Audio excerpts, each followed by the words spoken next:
If you like the story, you can support the author on Patreon. Link is in the description. Chapter 21, The Second Shinobi World War.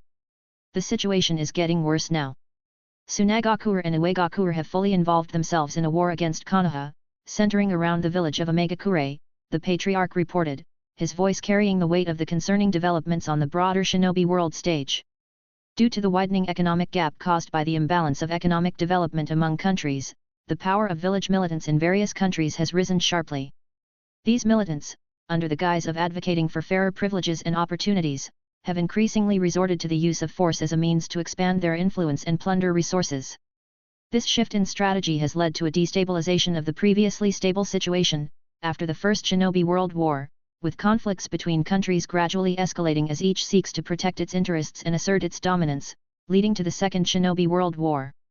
As the Second Ninja War kicked off, the Kingdom of Rain, stuck right in the middle of the Big Three, the Earth, Wind, and Fire nations, turned into the main hotspot for fighting. Being smack dab in the middle made it a key place that everybody wanted to control. This spot wasn't just another battlefield, it was crucial for any nation looking to get the upper hand in the war. Considering how the situation keeps getting worse, it looks like the Hokage can't wait any longer. He wants to wrap up the mobilization talks for our clan. The terms they laid out last time are staying the same, the Patriarch explained. It seems we have no choice but to agree. After all, if Konoha loses this war, it will spell trouble for us too, and they've promised us substantial monetary compensation. They're asking for about 45% of our shinobi force and 30% of our clan's jonin. However, they are saying that at least half of these people need to be actual fighters, not just supportive roles. This is pushing the limits of what we can comfortably manage.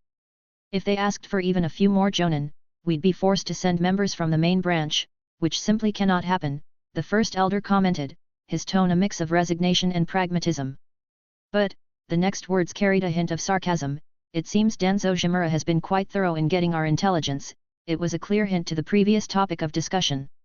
The silver lining in the negotiations was that there was no demand for elite jonins to be sent to the front lines. Given that all elite jonins in the Hyuga clan were from the main branch, and about 70% of the standard jonins as well, this was a significant relief. The distribution of special jonins was more balanced, with an even split between the main and side branches. The realization of how precisely Danzo Shimura had managed to gather information about their forces and their bottom cast a pall over everyone in the room. Faces darkened with concern and frustration. I also think it's the right move to agree for now.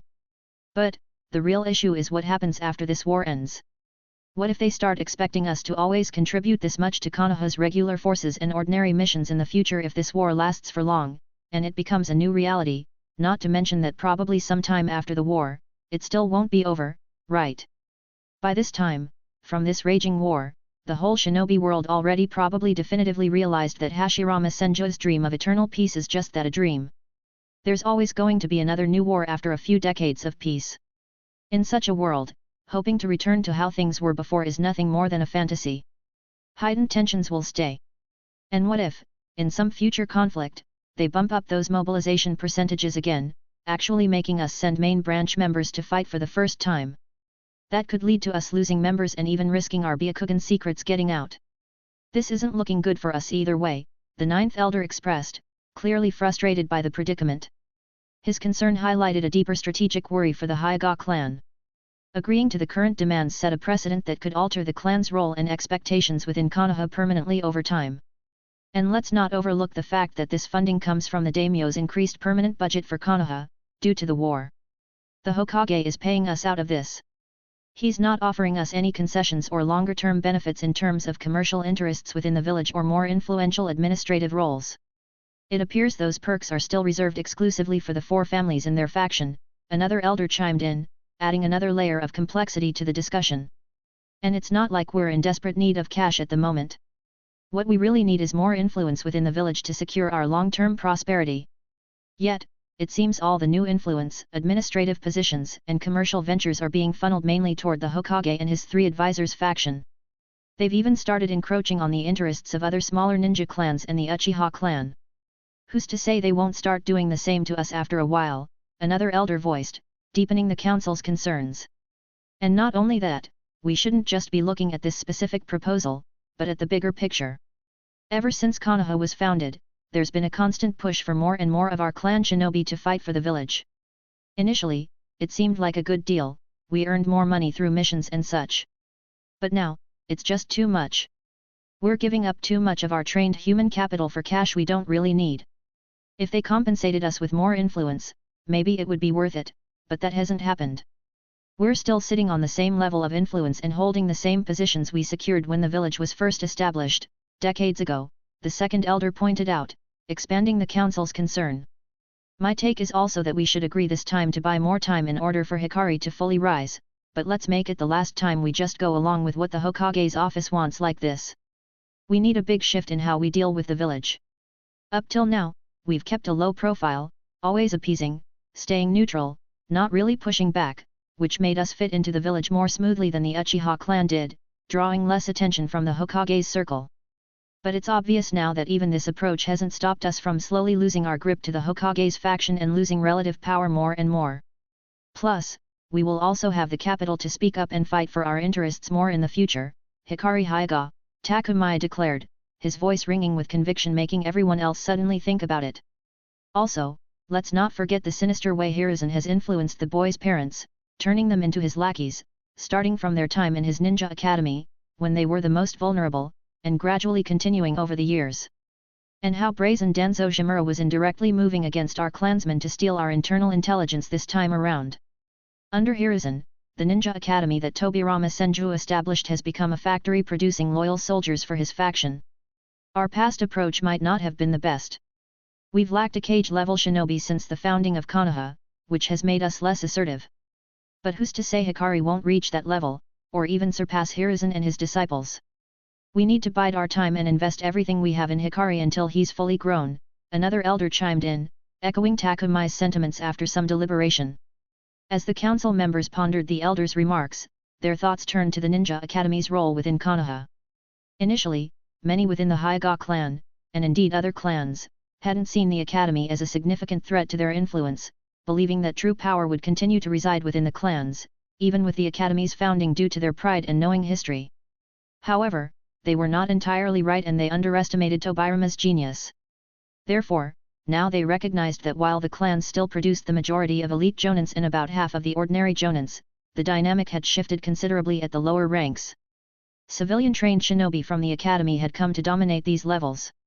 Although individually weaker, these shinobi were numerous, numbering in the thousands, effectively diluting the clan's dominance and shifting power towards the centralized village governance that Tobirama Senju had envisioned and his protege, Hiruzen Sarutobi, actively developed, with the help of his 3 former teammates and Tobirama's other students under a carefully designed grand strategy that took every clan in Konoha by surprise when it was too late.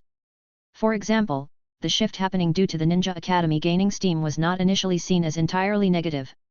Many clans believed that, although they might lose some relative power, the burden of constant warfare would lessen, with the bulk of fighting falling to these civilian cannon fodder. However, this perception has been upended by the outbreak of the Second Shinobi World War. The reality that even these vast numbers of academy-trained shinobi were not enough to prevent the clans from being heavily leaned on once again highlighted a miscalculation in the clans' initial assessments. So, essentially they lost a big chunk of their relative power to the village for nothing. Chapter 22, The Greatest Strategic Shift of Hyuga. I'm at most at fault here.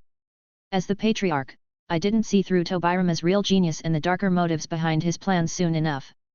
This oversight has led us to our current predicament, the Patriarch confessed, his tone laden with regret.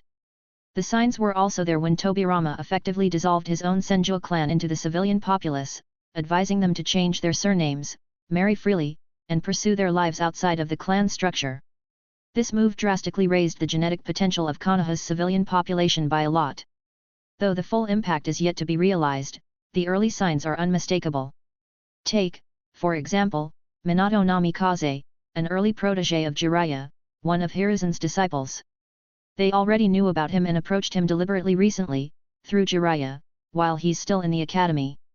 He's a perfect example of this mixed heritage and is being fast-tracked by the Hokage's faction. The next generation of jonins will likely be even more dominated by these hybrid civilians, boasting enhanced chakra reserves, stronger physical attributes, way more nature chakra affinities than they had previously, and other genetic advantages as the Senju lineage becomes entirely woven into the village's civilian fabric. The room fell silent as the council absorbed the Patriarch's words. There was a mix of emotions visible among the elders: shock at the realization of Tobirama's long-term strategy and ruthlessness toward his own clan that raised him, a slight respect for the cunning with which he pursued his and his brother's ideals of unified village, the will of fire and one family, and concern for what this meant for their own clan's positions in Konoha in the future. That's precisely why Tobirama aimed to elevate clans like the Sarutobi, Shimura, Udaten, and Mito Kato. These groups were objectively weaker than the mighty Uchiha, Hyuga, and other dominant clans known for their formidable power. By bolstering these less powerful clans early on, Tobirama sought to unify the village further. The logic was clear: it would be simpler to control these four clans than to deal with the might of clans like the Hyuga and Uchiha. This approach was meant to balance power within Konoha, ensuring no single clan could threaten the village's stability. However, what Tobirama perhaps didn't foresee was the extent of cronyism that would follow under Hiruzen and his advisors. It seems they've taken Tobirama's strategy but twisted it for their own ends, amassing wealth, power, and influence not for his ideas, but for their personal gain, another elder pointed out, his words tinged with disillusionment. You're not alone in this, Patriarch, we've all made mistakes. It seems almost like fate has gifted us with Hikari at just the right moment. Without someone as uniquely talented as him, I'm not sure how we could stand against the Hokage's faction, which has grown so strong and now includes the Nara, Yamanaka, and Akimichi clans on their side. This leaves us, along with the Aberame and Inyazuka, in the neutral camp we currently lead, while Hiruzen's faction continues to undermine the Uchiha's interests, another elder reflected, deepening the council's analysis of their situation. He continued, as for the Uchiha, we've stayed out of their conflict with Konoha since they've served as a sort of shield for us. They were the ones in the Hokage's faction's crosshairs, and the noble boogeymen, in the eyes of civilians, thankfully not us, since the founding of this village, sparing us that attention even though we both shared a dojutsu Kekkei Genkai. But a shield only works if it's still standing. From what we can see, it looks like they might move to eliminate the Uchiha clan completely in a few decades time frame. And if that happens, there's a good chance we'll be next right after then. This leaves us with two choices: we either accept a significant loss of our power and capitulate like Nara, Yamanaka, and Akimichi, but end up with a way larger loss of power than them, on both relative and absolute terms, due to our current way higher starting strength and the level of vigilance that the Hokage's group has toward us, or we fight and risk losing everything. Before, we might have chosen the safer route, but with Hikari Hyuga emerging, if we support his rise, we might have a fighting chance when the time comes. For this elder, the recent founding of the root organization under Danzo Shimura, with apparent approval from Hiruzen Sarutobi, was a glaring warning sign. It suggested a more sinister agenda from Konoha's leadership, possibly aimed at undermining or even eliminating powerful clans that resisted total compliance with the village's directives in the long term. Danzo's occasional comments about wanting to recruit Hyuga members, combined with his known fascination with the Uchiha's dojutsu abilities, painted a troubling picture for the future of all major clans with unique, powerful bloodline abilities. The realization of Danzo's interest in bloodline abilities, especially in the context of his known obsession with the Uchiha, was a wake-up call for him. It underscored the severity of the position the Hyuga and Uchiha clans found themselves in. The elder foresaw a scenario where both clans could face existential threats from the village leadership, in the upcoming decades, with the Uchiha likely being the first target due to their more hostile relationship with Konoha's authorities, followed by the Hyuga at that time too. Such a prospect raised the stakes significantly for the Hyuga clan. The potential abolition of the ancient cursed seal practice, even if they capitulated to village demands in the future, underscored the existential nature of the threat they faced. Tobirama and Hiruzen violated many founding agreements with the clans of Konoha, but this move establishing root was truly the sign that made this elder realize the existential threat facing the Hyuga and other powerful clans within the village. The deliberate creation of an organization designed to operate in the shadows, with the potential and will to recruit, or even coerce, members of powerful clans like the Hyuga into its ranks, was a stark deviation from the original ideals upon which Konoha was founded. What should we do? Should we start secretly helping the Uchiha then? But those guys are so proud, it's doubtful whether they even realize the existential risk they're facing now, or if they'd be willing to accept help from others, especially our clan, with whom they've had a negative and competitive relationship throughout history, another elder pondered aloud. No, that would alert the village about the shift of our policy too early. We need to focus on raising Hikari as much as possible first, then start to resist and fight against the Hokage's group for our interests more aggressively. We should just focus on Hikari now. If we do something politically earlier, then it could be counterproductive to his potential for full and safe growth, Takumai responded immediately. Okay, gentlemen, I believe our discussion is coming to a close. After listening to all your valuable inputs, I suggest the following course of action. We will not intervene on behalf of the Uchiha. We'll maintain our current approach of appeasement toward the village leadership unless circumstances drastically change. However, our mindset this time is different.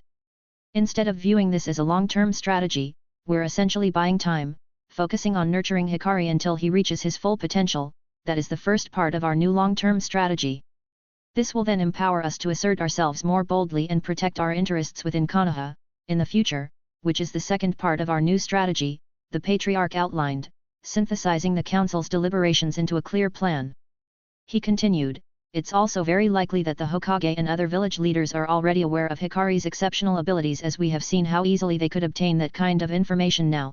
After all, it all happened so openly back there yesterday, everyone in the clan now knows about it. So, instead of trying to hide his talents and arousing further suspicion, we should openly acknowledge that we are raising a very prodigious talent. However, we should still refrain from discussing the full extent of his upper limit that we've theorized here. Let's leave that part more ambiguous. Also, by making Hikari's genius public knowledge, we not only counter any underhanded moves by the Hokage's faction but also elevate our clan's standing in the eyes of other families, both large and small, as well as the civilian population. It's better if everyone knew about it instead, not just Hokage's faction's higher UPS alone, boosting our reputation and solidifying our position within the village. With the Patriarch's plan laid out, it was time for the council to formally vote on the course of action. One by one, the elders expressed their agreement, casting their votes in favor of the Patriarch's resolution, reaching a full consensus this time. As the meeting came to a close and the elders began to file out, a collective understanding of the meeting's gravity lingered in the air. Their decision to place Hikari at the forefront of their strategy was significant, marking a pivotal moment for the future of their clan.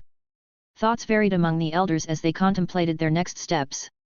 Some were already considering the practical aspects of supporting Hikari's development, recognizing his importance not just as a talented individual but as a beacon of hope for the Hyuga clan. However, what resonated most deeply with the elders as they departed was the significant shift in strategic doctrine they had just unanimously agreed upon, a first in the clan's history. This change underscored the grave nature of the threat posed by the Hokage's group and the immense potential they saw in Hikari. The Hyuga clan's tradition of staying out of the spotlight, a practice dating back even before Konoha's founding, was rooted in a cautious strategy. Unlike the Uchiha and Senju clans, who often found themselves at the forefront of shinobi affairs, the Hyugas preferred a more reserved stance. This approach was not born out of a lack of ambition or strength but was a deliberate choice influenced by deep-seated historical secrets. These secrets, known fully only to the Patriarch and a few senior elders vaguely, shaped the clan's cautious engagement with the world around them for hundreds of years until today. Chapter 23, Learning Advanced Clans Techniques. On a bright sunny morning, the serene atmosphere of the Hyuga clan's training and garden courtyard was punctuated by the sound of gentle footsteps and the rustle of leaves. Hikari, now a 6-year-old, was preparing to spar with Takumai, the fifth elder, who at 48 retained his youthful vigor, his hair still a deep black, embodying the standard Hyuga appearance. As they faced each other within the courtyard, both stood at the ready, within the ranges of their 8 trigrams, a distance they had measured with practiced ease. Without a word, both Hikari and Takumai assumed the stance of the 8 trigrams 64 palms, a fundamental yet advanced technique that was a testament to Hikari's exceptional progress. The air around them seemed to vibrate with anticipation as they launched into the dance of combat unique to their clan. Their palms moved with precision, each strike aiming to outmaneuver and deflect the others, while their fingers, agile and sharp, sought weaknesses in their opponent's defense. The courtyard echoed with the sound of their controlled breathing and the swift movements of their hands, a ballet of power and discipline that exemplified the Hyuga fighting style. Despite the intensity of the spar, it was evident that Takumai held the upper hand. His experience and mastery over the Hyuga techniques gave him an edge that Hikari, despite his prodigious talent, could not yet overcome. The elder's moves were a blend of wisdom and strength, honed over decades, making it clear why he was a respected figure within the clan. Eventually, Takumai emerged as the victor, his final strike a gentle yet firm tap against Hikari's shoulder, signaling the end of their spar. Hikari, though bested, showed no signs of disappointment. "It can finally be said that you've mastered this technique," Hikari-kun, Takumi, with a rare, soft smile breaking through his usually stern demeanor, acknowledged Hikari's achievement. The shift in his expression from the rigid elder of the main branch to a more approachable mentor reflected the significance of this moment. He added, "Only now can it truly be said that you've become a real Hyuga main branch member. Moreover, you've just set another record. There has been no one in our history who managed to master this move at an earlier age than you presently." He was referring to Hikari's adept execution of the 8 trigrams, 64 palms, a defining skill of their lineage. The 8 trigrams, 64 palms technique, a hallmark of the Hyuga fighting style, demands not just physical prowess but also a deep connection with the Byakugan's unique capabilities. By envisioning themselves at the center of an 8 trigram symbol, the Hyuga can unleash a precise flurry of strikes within the symbol's boundary, targeting 64 specific tenketsu points in their opponent's body. This effectively blocks the flow of chakra, rendering the opponent unable to move and symbolizing the true power of a Hyuga main branch member. "It was all thanks to your guidance and the clan's generous support, Sensei," Hikari responded, his tone humble and disciplined, yet tinged with a childlike inability to fully conceal his pride. This mixture of respect and subtle pride was the demeanor he often presented outwardly, embodying the disciplined and respectful image expected of him within the clan outside. However, beneath this exterior lay a different reality. Hikari's inner world was driven not by humility or pride in his achievements thus far but by a very calculating and ambitious core. For someone with his aspirations to climb to the very pinnacle of the food chain of this world within the shinobi world, mastering the 8 trigrams, 64 palms at such a young age was merely a stepping stone amongst a dozen others, not a significant milestone. "No, Hikari, it was thanks to your talent and hard work," Takumi complimented him once more before shifting the conversation to the future. "Now that you have finally mastered this technique, I can begin teaching you the 8 trigrams, rotation, another secret technique of our main branch. This technique is widespread among us. Mastering these 2 techniques, one offensive and one defensive, gives you the potential to automatically reach Jonin level strength in the future as given. At the moment before the Hyuga is struck by an attack, they emit chakra from all of their body's tenketsu to block it. They then spin rapidly, repelling the attack and anything else in the vicinity away and creating a protective shield for as long as they continue to spin. The greater the force of an attack, the greater the force with which it's repelled. True masters of this technique can repel attackers from several feet away and do so with such force that it plows the ground around them, cratering the terrain. And true masters can activate this technique tremendously fast, almost instinctively. Now observe this closely, Hikari-kun." Takumi centered himself, his posture steady and calm. Then, with an explosive burst of chakra from every tenketsu point in his body, he began to spin. The garden around them seemed to respond to Takumi's chakra, leaves and loose earth swirling as if caught in a sudden whirlwind. The elder's body became a blur, spinning with incredible speed, emitting a visible shield of chakra that radiated outward. As he continued to spin, the force generated by the rotation repelled debris and even caused the ground to crater slightly around him, showcasing the technique's defensive and offensive capabilities. Hikari watched, his eyes wide with both admiration and the keen focus of a student absorbing every detail. As Takumi gradually slowed his spin and came to a stop, the air settled, and the garden fell silent once more. The cratered ground around him served as a testament to the technique's power, and his calm demeanor in the aftermath showcased the discipline and focus that true mastery demanded. "This technique," Takumi began, regaining his usual composure, "requires not just physical strength but a deep, instinctual connection to your chakra and the ability to react in an instant. Mastery comes with time and relentless practice. But given your talent and dedication, Hikari, I have no doubt you'll soon enough master this technique as well. You have been showing remarkable progress in using your chakra balancing stones for the past 3 years and have also fully learned the 8 trigrams, vacuum palm, which is a much simpler technique using the same fundamentals as the rotation. So, you are already well familiar with ejecting your chakra from your tenketsu points and controlling that chakra, meaning this won't be too challenging for you. You're not in unfamiliar territory. What the vacuum palm does with your arm's tenketsu points, rotation does with all of your body's tenketsu points. You just need time to master this too. So, I plan to teach you another, private technique of my lineage at the same to fully utilize all of your time and potential. It's related to that yin-release gen-jutsu stuff you asked me about a few years back. Are you ready to also put that into practice?" Takumi suddenly asked, a smile on his face indicating his readiness to share even more of his knowledge freely. Hikari was momentarily surprised by Takumi's generous offer, however, then he remembered how the attitudes of the entire main branch toward him had shifted since the Elder Council meeting 3 years ago. It seemed everyone now secretly, truly viewed him as a flag they all rallied behind, a symbol of hope and future strength for the Hyuga clan. And, Takumi was the biggest example of that, and also currently Hikari's biggest supporter in the clan. However, Hikari was under no illusion about the nature of relationships within the main branch, the clan, and the world at large. True feelings were rare, and what really mattered were deals where both sides got something they wanted from each other. This was especially true among those in high positions within the Hyuga clan, like Takumi. Hikari recognized that Takumi's extensive support and guidance were also likely driven by his potential as an investment. The expectation was that once Hikari achieved great strength and prestige within the clan and the village, he would, in turn, support Takumi and his fifth elder lineage, get more influence, power, and provide them with greater protection if necessary. But, being aware of this didn't bother Hikari at all. He also didn't let feelings guide him and preferred to see things in terms of benefits and losses, just like Takumi. This made him ready to work with Takumi, knowing that while he was getting help now as a fledgling young genius of the clan, he'd be expected to return the favor when he was grown and more powerful. Hikari accepted this way of things without any issues. He respected Takumi for the guidance and saw their relationship as a two-way street, where both sides would eventually benefit. "Thank you so much, Sensei. I can't wait to learn more from you. I'm really grateful for all the time and effort you've put into continuing to teach me," Hikari replied, his voice brimming with a light enthusiasm and gratitude.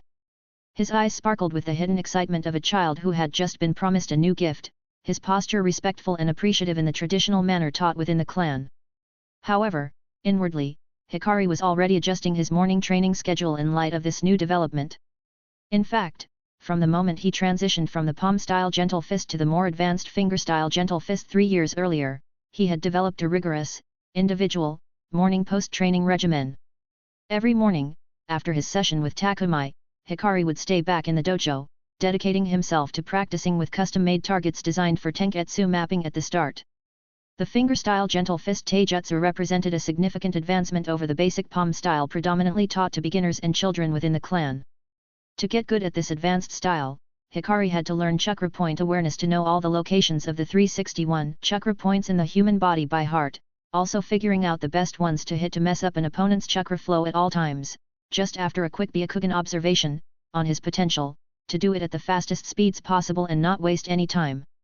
He aimed to know this as well as he knew how to walk or drink water, making it something he could do without even thinking. Additionally, Hikari had incorporated training with wooden dummies into his routine to further refine his speed and precision. He focused on rapid strikes, aiming to improve his speed by practicing quick, consecutive hits. This aspect of his training was crucial, as executing the 64 strikes of the 8 trigrams techniques demanded both swiftness and fluidity. Precision training was another key component, with drills designed to enhance his accuracy. He would use leaves, small objects, or designated points on training dummies as targets, honing his ability to strike with pinpoint accuracy. During the past few years, Hikari also mastered the vacuum blast, a technique that, contrary to what he had believed in his past life, is actually one of the most basic abilities of the Hyuga clan. This technique is not exclusive to the main branch but is also taught to members of the branch families, similar to the 8 trigrams 16 palms. The vacuum blast is a versatile technique that involves accumulating chakra within the body and then releasing it from the hands in a powerful burst. This can either be used as a single, concentrated blow for close combat or as a ranged attack that fires a shockwave of chakra to disrupt the air and target an opponent's vitals from a distance. While the vacuum blast offers a significant offensive capability, especially in terms of flexibility and range, it lacks the precision damage that the finger-style gentle fist can inflict upon an opponent's chakra network during close encounters. The more precise 8 trigrams 32 and 64 palms techniques offer the main branch members a significant advantage in close combat, making the less accurate vacuum palm less appealing for use at close range. However, for side branch members who might not receive direct instruction in the more advanced 32 and 64 palms techniques, the vacuum palm serves as a valuable technique. While it's uncommon for side branch members to learn the 32 and 64 palms through mere observation, in fact, still happens, as some of the more talented side branch have learned the 32 palm through history from observation, never the 64 palms. However, the 16 palms variant, they were officially instructed in, is the most commonly mastered by their members. For the main branch, the primary utility of the vacuum palm lies in its ability to address long-range combat scenarios. Given the Hyuga clan's emphasis on close-quarters combat, the vacuum palm offers a strategic option to engage opponents from a distance, filling a gap in their otherwise melee-focused arsenal. This ability to project force over a distance allows main branch members to control the battlefield more effectively, keeping adversaries at bay or softening them up before closing in for more precise strikes. Some powerful elite jonins from the main branch have taken the vacuum palm to even greater heights, developing the skill to unleash multiple such blasts in rapid succession. This advanced application of the technique can overwhelm opponents with a barrage of forceful chakra waves, showcasing the power and versatility of the Hyuga clan's techniques. In fact, Hikari also learned during his research that the last early cage-level shinobi of the Hyuga clan, hailing from the Patriarch's lineage during the late Warring States period, developed an even more unique technique that no one has managed to master since then. This technique involved using their fingers in a small, pointed thrust to barrage the enemy's chakra points from a distance. It marked the first time the 8 trigrams finger style was directly applied to long-range combat, bridging the gap between the Hyuga clan's traditionally close-quarters combat techniques and the need for versatility in the range of engagement. That individual was the only one in the entire Hyuga clan's history who could perform the legendary 8 trigrams 128 palms only theorized about before and after then. Hikari thought this meant he probably had the purest Byakugan in the recorded history he managed to get his hands on before the information got cut, even better than Hinata's. And he figured that he must have been really good at chakra control innately along with that too. Chapter 24, The First Contact with gen-jutsu. I will now demonstrate to you the principle of my lineage's unique technique that blends gen-jutsu with our traditional Hyuga clan framework. It could even be dubbed as the only such practice in the whole world, even as an entirely new category of jutsu called gen-jutsu. It is all the same fundamental principle that can be applied in 2 different styles, just like the gentle fist itself. You can use it openly and quickly in one strong burst with a palm strike, or gradually over time, by incorporating it into your finger styles so your opponent doesn't suspect anything. It depends on the battle situation and your battle tactics. Watch closely, I will demonstrate it to you now. Takumi positioned himself with a calm demeanor, his focus intensifying as he prepared to unveil the intricacies of a technique that bridged the worlds of taijutsu and genjutsu. He began with the 8 trigrams, Phantom Mirage Strike. With a deliberate, precise palm strike aimed at an imaginary opponent, Takumi illustrated how the strike catalyzed the genjutsu, channeling a subtle burst of chakra intricately woven into the victim's chakra pathways. Due to using the yin-release nature transformation in that chakra as well, it looked quite different from ordinary bluish chakra, it had a considerably darker shade in it. As you can see, Takumi explained, maintaining his palm strike posture, the strike itself doesn't disrupt the chakra flow in the traditional sense or try to damage the opponent, it is much more subtle. Instead, it introduces a genjutsu-laced, yin-release chakra into the opponent's system. Depending on my intention, the illusion can range from a paralyzing memory to disorienting their sense of direction, or even creating phantom attackers. Takumi then shifted to demonstrate the 8 trigrams, Shadow Whisper Assault, engaging in a fluid motion that mimicked a series of swift, precise strikes aimed at specific points in the air before him. Each touch, he continued, plants a seed of genjutsu within the opponent's chakra system. These seeds grow, fed by the natural flow of chakra, blooming into illusions that can completely disorient or deceive the opponent. Throughout the demonstration, Takumi's Byakugan was activated, highlighting the essential role of their Kekei Genkai in executing these techniques. The effectiveness of these attacks is significantly enhanced by our Byakugan's precise targeting ability, making it nearly impossible for the opponent to realize they've been ensnared in a genjutsu. You have already requested me to provide you with some ways to practice the yin-release chakra refinement and control methods a few years ago and have been practicing it for some reason. What I gave you is the exact building block of chakra that I use for this style as well. So, you essentially just need to learn how to match that kind of chakra into your attacks in the heat of battle, create it quickly and subtly and introduce it into your opponent's system. Now, extract that chakra in front of me to evaluate it and see if it's good enough, Takumi instructed, his expression serious and focused. Hikari nodded and closed his eyes for a moment, gathering his focus. With a deep breath, he then began to concentrate on the core of his chakra system, drawing upon the yin-release chakra he had been practicing diligently over the years. Slowly, Hikari extended his hands in front of him, palms facing up. He visualized the chakra within him, refining it with the techniques Takumi had taught him, aiming to produce the specific quality of chakra necessary for the genjutsu-infused attacks. As he concentrated, a faint glow began to emanate from his palms. It was a visible sign of the chakra he was channeling, refining, and controlling to match the requirements Takumai had outlined. Takumai watched intently, observing the quality of the chakra that Hikari produced. The elder's eyes, enhanced by the Byakugan, could see not just the chakra's visible glow but its deeper qualities. He was looking for the subtle nuances that would make it effective for the gen-jutsu techniques he had demonstrated. While creating that kind of chakra, Hikari recollected everything he knew about it. Whereas the 5 elements are created by changing the characteristics of chakra, yin and yang releases are created by altering their composition. Chakra was traditionally made by mixing together physical energy and spiritual energy in equal proportions to fuel ninjutsu. Therefore, by varying the ratio of these energies, a different kind of chakra could be produced altogether. Yin release involved chakra that was comprised of 2 parts spiritual energy to 1 part physical energy. It governed imagination and the manipulation of the spirit, creating form out of nothingness to give shape to the formless. Genjutsu was a prime example of yin release, as it employed the yin chakra to manipulate the chakra flow within the target's cerebral nervous system. This manipulation allowed the user to control the 5 senses and alter perceptions, creating illusions of all kinds. Conversely, yang release was characterized by chakra that contained 2 parts physical energy to 1 part spiritual energy.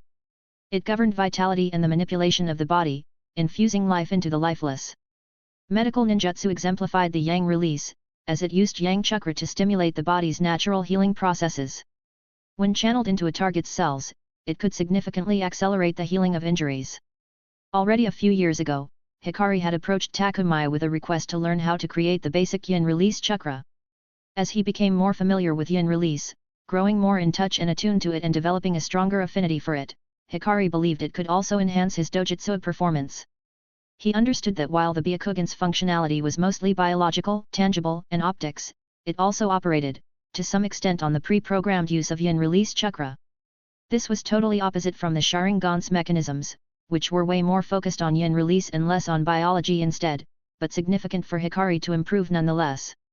Hikari was always convinced that expanding his understanding and control over yin release could potentially unlock more advanced abilities within his Byakugan.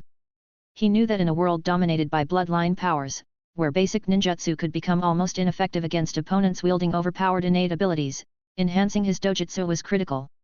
This looks very good, Hikari-kun. It seems that you've practiced this more than I initially thought on your own. Well, it's always beneficial to have more aces up your sleeve instead of relying on just one thing. Tell me, what did you imagine while creating this yin chakra?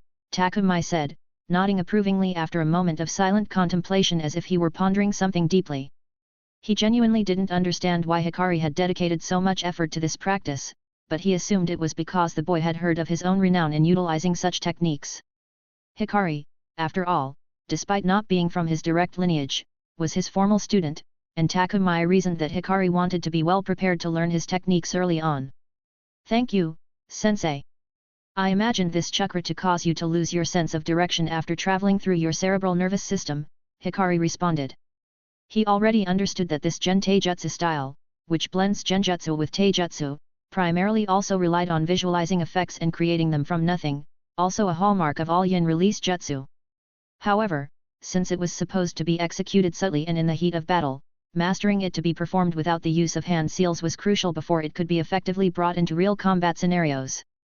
Hikari, who had dedicated nearly 3 years to practicing this and who already possessed exceptional chakra control, had grasped how to perform it without any need for hand seals.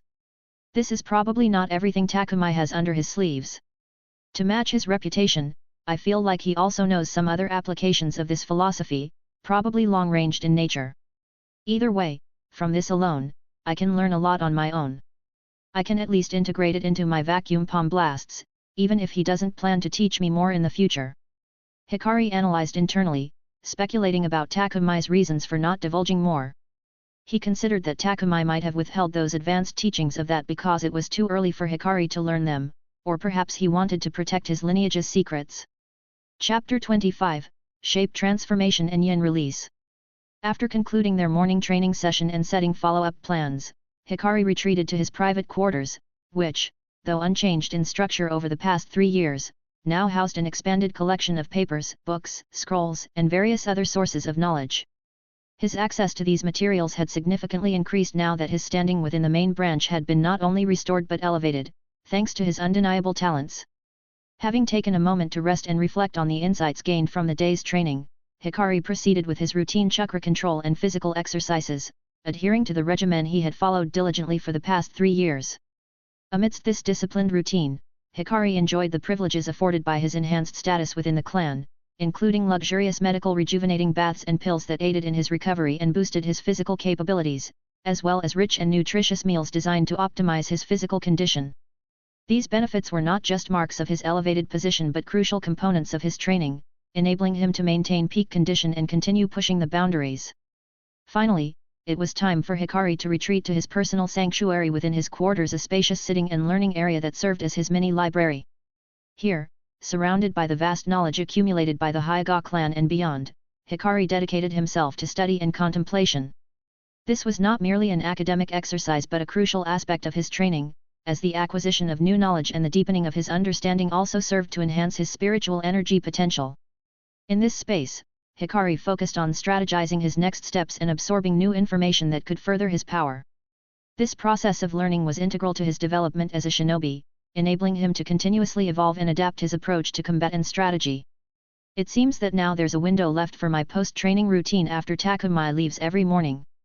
I think it might be a good time to start practicing my chakra-shaped transformation proficiency, which is, in fact, just another, more advanced and difficult version of chakra control, Hikari mused to himself.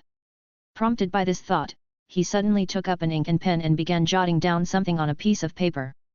Hikari understood that what was most commonly referred to as chakra control in the ninja world pertained to the internal aspect, which is essentially about how adeptly a ninja can regulate the production of chakra within their body. However, once this chakra is extended outside of the body, manipulating it further in its purest form is known as shape transformation.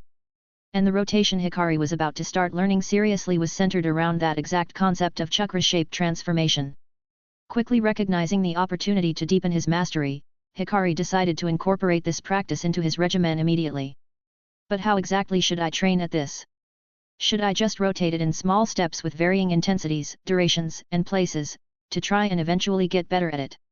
Or should I draw on some principles from the Rei's Nan, and spin it in multiple directions? No. That's completely contrary to the nature of the rotation. I'd better stick to the basics. Hikari's thoughts raced as he pondered the best approach to mastering the technique the fastest as possible. It is impossible to integrate Rei's Nan defensively as rotation because that kind of chaotic form would only hurt me in the end. Instead, I better train rotation to achieve the quickest activating speed possible. So, I should focus on training the speed at which my chakra gets extracted and rotates out of my body every day during that session too. Also, what wasn't shown in my previous life, but what I know now, is that the rotation doesn't need to be that strong and chakra expensive every time you use it. Instead, you could perform many other weaker mini rotations starting from different parts of your body in isolation to deal with weaker attacks and preserve the chakra. I should work on that component too. As he walked through his room, surrounded by the tranquility and simplicity of its traditional decor, Hikari's mind was alive with endless insights and ideas. Furthermore, integrating my yin release affinity chakra training into that post-training routine would be beneficial, especially now that I've begun officially learning the unique technique from Takumi that relies on it. The space for that has also just opened up in my new schedule, Hikari contemplated, settling back down to write this addition into his plan. As for the 5 chakra nature releases elements, it was as expected. I have an affinity only for one of them like everyone in this world has at least, including the civilians, which in my case is wind. It is certainly true that the Hyuga, who focus mostly on the gentle fist taijutsu and derivative techniques, had no time to practice elemental ninjutsu or to pass it onto the genetic pool more like the Uchiha, Sarutobi, or Senju clan. The Senju clan being a clan which practiced all ninjutsu to the maximum to utilize their natural gifts of huge chakra reserves, Hikari reflected next. It had been a few years since Hikari had requested the so-called chakra induction paper from Takumi and discovered his affinity for the wind only.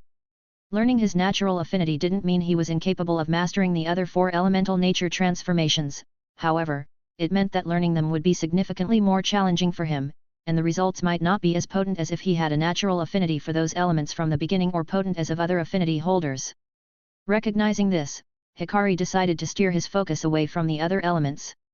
Given the praises he had received from the experts within the main branch for his prowess in Hyuga clan techniques, he concluded it was more strategic to hone the skills where he already showed considerable talent and potential, meaning focusing on strengths and avoiding weaknesses, at least now. Hikari's parents had also not branched out into developing elemental chakra abilities. They concentrated on mastering the Hyuga clan's specialized techniques. His father used his above-average Byakugan vision to improve his reaction times in fights, while his mother, although also a legitimate elite jonin level like his father, took a slightly different route. Akari was skilled in Hyuga techniques but also learned medical jutsu on the side, allowing her to heal others and even herself successfully during battles, which was very rare even in the Hyuga clan. This combination of Byakugan, gentle fist, and medical knowledge made her particularly effective in a support role, yet capable in combat, only slightly weaker than Yoshiro. Both were recognized as elite jonin and were well known in Konoha and beyond before their deaths. Their reputations were such that they were noted in the bingo books with significant bounties, known not just for being basically the only main branch members daring to undertake missions outside the village, having their Byakugan free for taking, but also for their significant combat abilities. Although strangely, they managed to self-destruct their eyes before they died and hence saved the clan from big trouble. They even acquired what Hikari considered embarrassing nicknames, such as the Healing Fist for his mother and Sharp Eye for his father.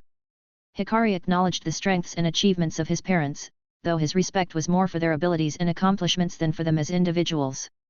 Their approach, focusing deeply on their strengths rather than spreading their efforts thinly over many skills, served as a practical example for Hikari. Chapter 26, The New Plans for the Future Abilities. As soon as Hikari discovered his chakra affinity was wind, he began to periodically focus on this area whenever he could afford to take time away from his daily, more critical, near-term training routines. But, occasionally, he even dedicated entire days solely to enhancing his connection with the wind element whenever he could.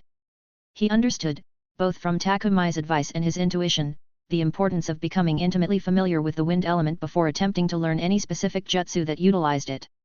This approach was about laying a solid foundation, making it easier for him to pick up and master wind element ninjutsu down the line. Hikari recognized that by building a stronger connection with the wind element initially, he would be able to learn subsequent wind jutsu much more efficiently, achieving better results in less time. This systematic approach meant delaying the immediate gratification of learning flashy jutsu but promised a more profound mastery and understanding of wind techniques in the long run. The strategy was to focus on the elemental affinity itself, understanding its properties, behaviors, and how it interacted with the chakra. By immersing himself in the essence of wind, Hikari aimed to make this element an extension of his will, allowing for a more intuitive and effective application of wind-based ninjutsu. Though this meant he would start learning specific wind jutsu later than if he had dived straight into them, Hikari was confident that this foundational work would pay off. He anticipated that once he began focusing on particular techniques, his enhanced affinity and deeper understanding of the wind would allow him to master them more quickly and effectively. This long-term vision underscored Hikari's patient and strategic approach to his shinobi training, emphasizing the importance of a strong foundation over immediate gains, ensuring that his mastery over the wind would be unmatched when the time came. So, Hikari began with straightforward exercises aimed at creating, molding, and projecting wind chakra beyond his body. He started with simple actions like using his chakra to move leaves or lightweight objects, progressively advancing to modifying the flow of wind around him.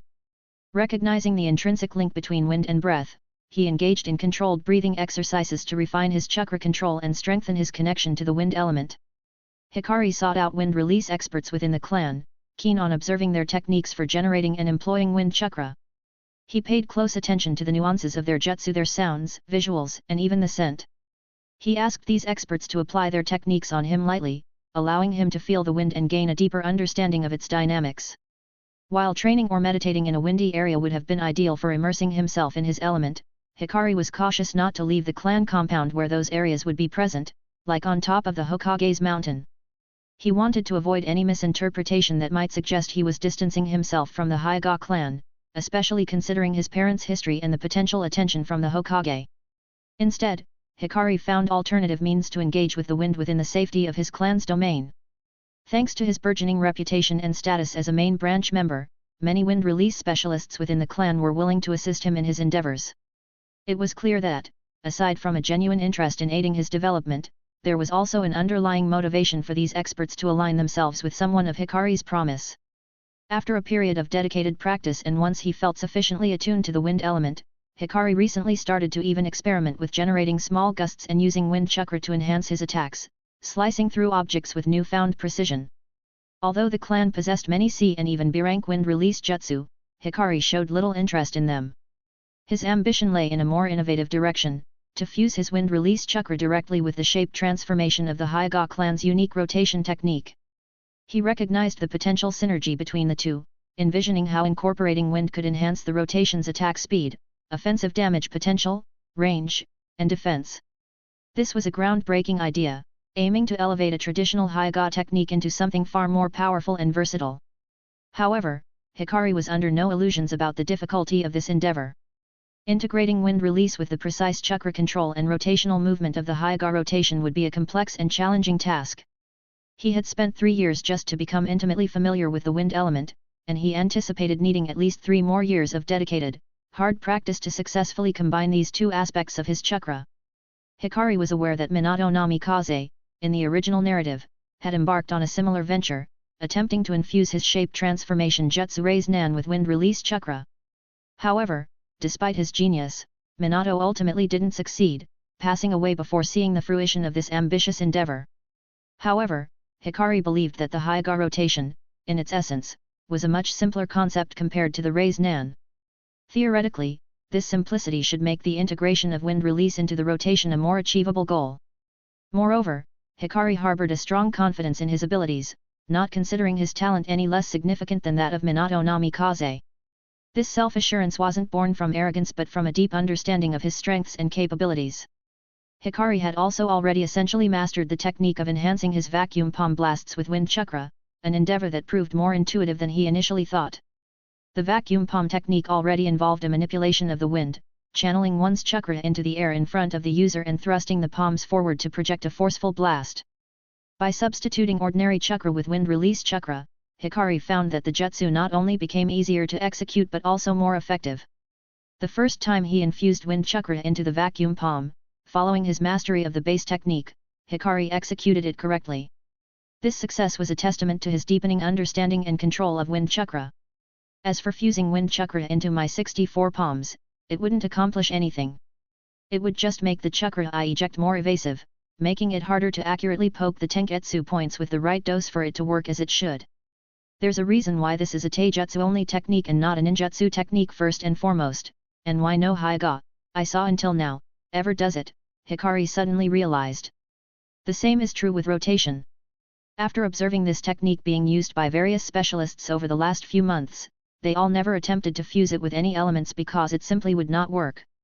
Instead, it could backfire on their own bodies, make the technique's starting speed slower, and overall reduce the spinning speed, hence also decreasing its offensive and defensive capabilities.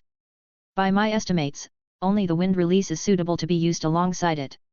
For one, it already utilizes the concept of outside air/wind around you once you spin your chakra and body around as a part of its original mechanic. So adding more of your wind chakra into the mix wouldn't hurt, it would just make it stronger in its potential from the inside. I will call the technique wind style, rotation. It would probably just double its range if used wisely and prudently, while also increasing its speed, offensive, and defensive potential. So from Hayashi's maximum 5 meters in the original, it could grow to at least 10 immediately, in radius from my body as the center, and from then depending on how my chakra develops. I'm sure this was also done by that last cage level shinobi of our clan as well, however, the appearance of it is the same as the original rotation, so it was maybe lost in history, or that person didn't want to admit it, but that kind of range and power surely wasn't just an ordinary rotation. Noting the last few of his thoughts and plans on the paper in front of him, Hikari finalized the new daily routine for power development. This carefully crafted schedule reflected his strategic approach to training, balancing the refinement of existing skills with the exploration of innovative techniques.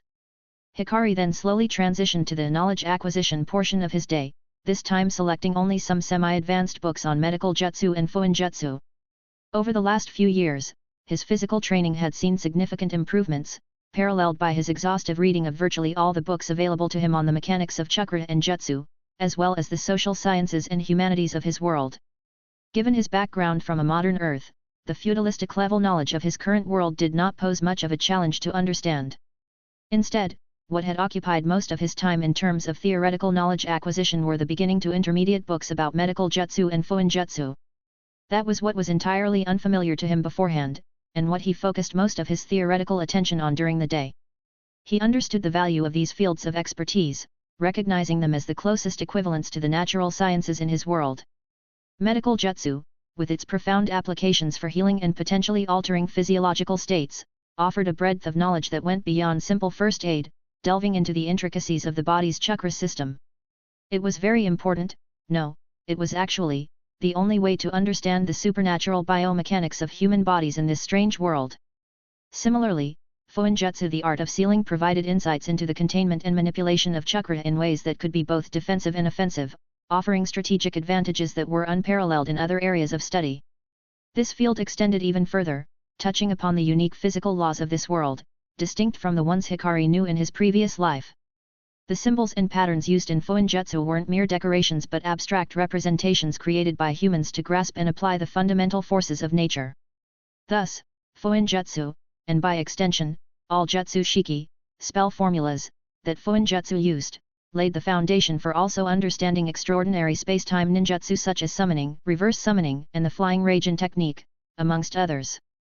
For Hikari, mastering these disciplines was not only just about expanding his capabilities, it was also about deepening his understanding of the world's underlying principles, which was beneficial for all kinds of reasons. Thanks to the comprehensive notes and resources left behind by his mother, which Hikari eventually managed to obtain from Takumai, he became quite skilled in medical jutsu in practical terms as well. He would often practice on his own in his courtyard, using various fish and small animals as subjects in his spare time. Leveraging his Byakugan's precise vision and the gentle fist's delicate chakra manipulation ability, Hikari gradually learned how to accurately and gently direct his chakra to mend minor injuries. He was confident that, with continued practice and time, he could achieve the same level of proficiency as his mother, healing his own wounds in the midst of battle using the gentle fist, Byakugan, and the yang release. Furthermore, mastering the use of yang release chakra, which is integral to medical jutsu, proved to be within Hikari's grasp. Unlike elemental affinities that some shinobi naturally have an easier or harder time learning, the creation of the yin or yang release chakra does not depend on such affinities. Instead, it hinges on the shinobi's control over their chakra, a domain where Hikari had become exceptionally proficient. This expertise in chakra control meant that learning to utilize yang release chakra for healing purposes was not as challenging for Hikari as it might have been for others less skilled in manipulating their chakra. Therefore, although medical jutsu wasn't Hikari's primary area of focus, he achieved a respectable level of proficiency in it, both in practical application and theoretical understanding. His background from a previous life, enriched with modern medical concepts, contributed significantly to his advanced grasp of theoretical knowledge in this field. This foundation allowed him to adapt and apply these principles to the medical jutsu practices of his current world, even reaching an intermediate level in terms of practical application. This unique blend of past knowledge and current learning enabled Hikari to approach medical jutsu from a different perspective, enhancing his ability to understand and perform medical techniques more effectively than might have been expected. His ability to combine modern medical insights with the chakra-based healing methods of the ninja world gave him an edge, making him adept at diagnosing and treating injuries in ways that bridged two worlds of medical practice. He found himself at a similar level in Fuinjutsu, initially finding it easy thanks to the decent math proficiency level he had in his past life, that Fuinjutsu of this world was quite similar, yet, recently, he encountered a bottleneck in this area as well, struggling to break through to the advanced practical levels in both medical jutsu and Fuinjutsu. Recognizing the need for expert guidance to progress further, Hikari decided to seek out specialized training available within the Hyuga clan compound. These specialized facilities were known to offer in-depth training programs led by masters in their respective fields, catering to shinobi who aspired to excel beyond basic proficiency. After submitting his application and undergoing the initial assessments, Hikari's dedication and existing skill level impressed the instructors.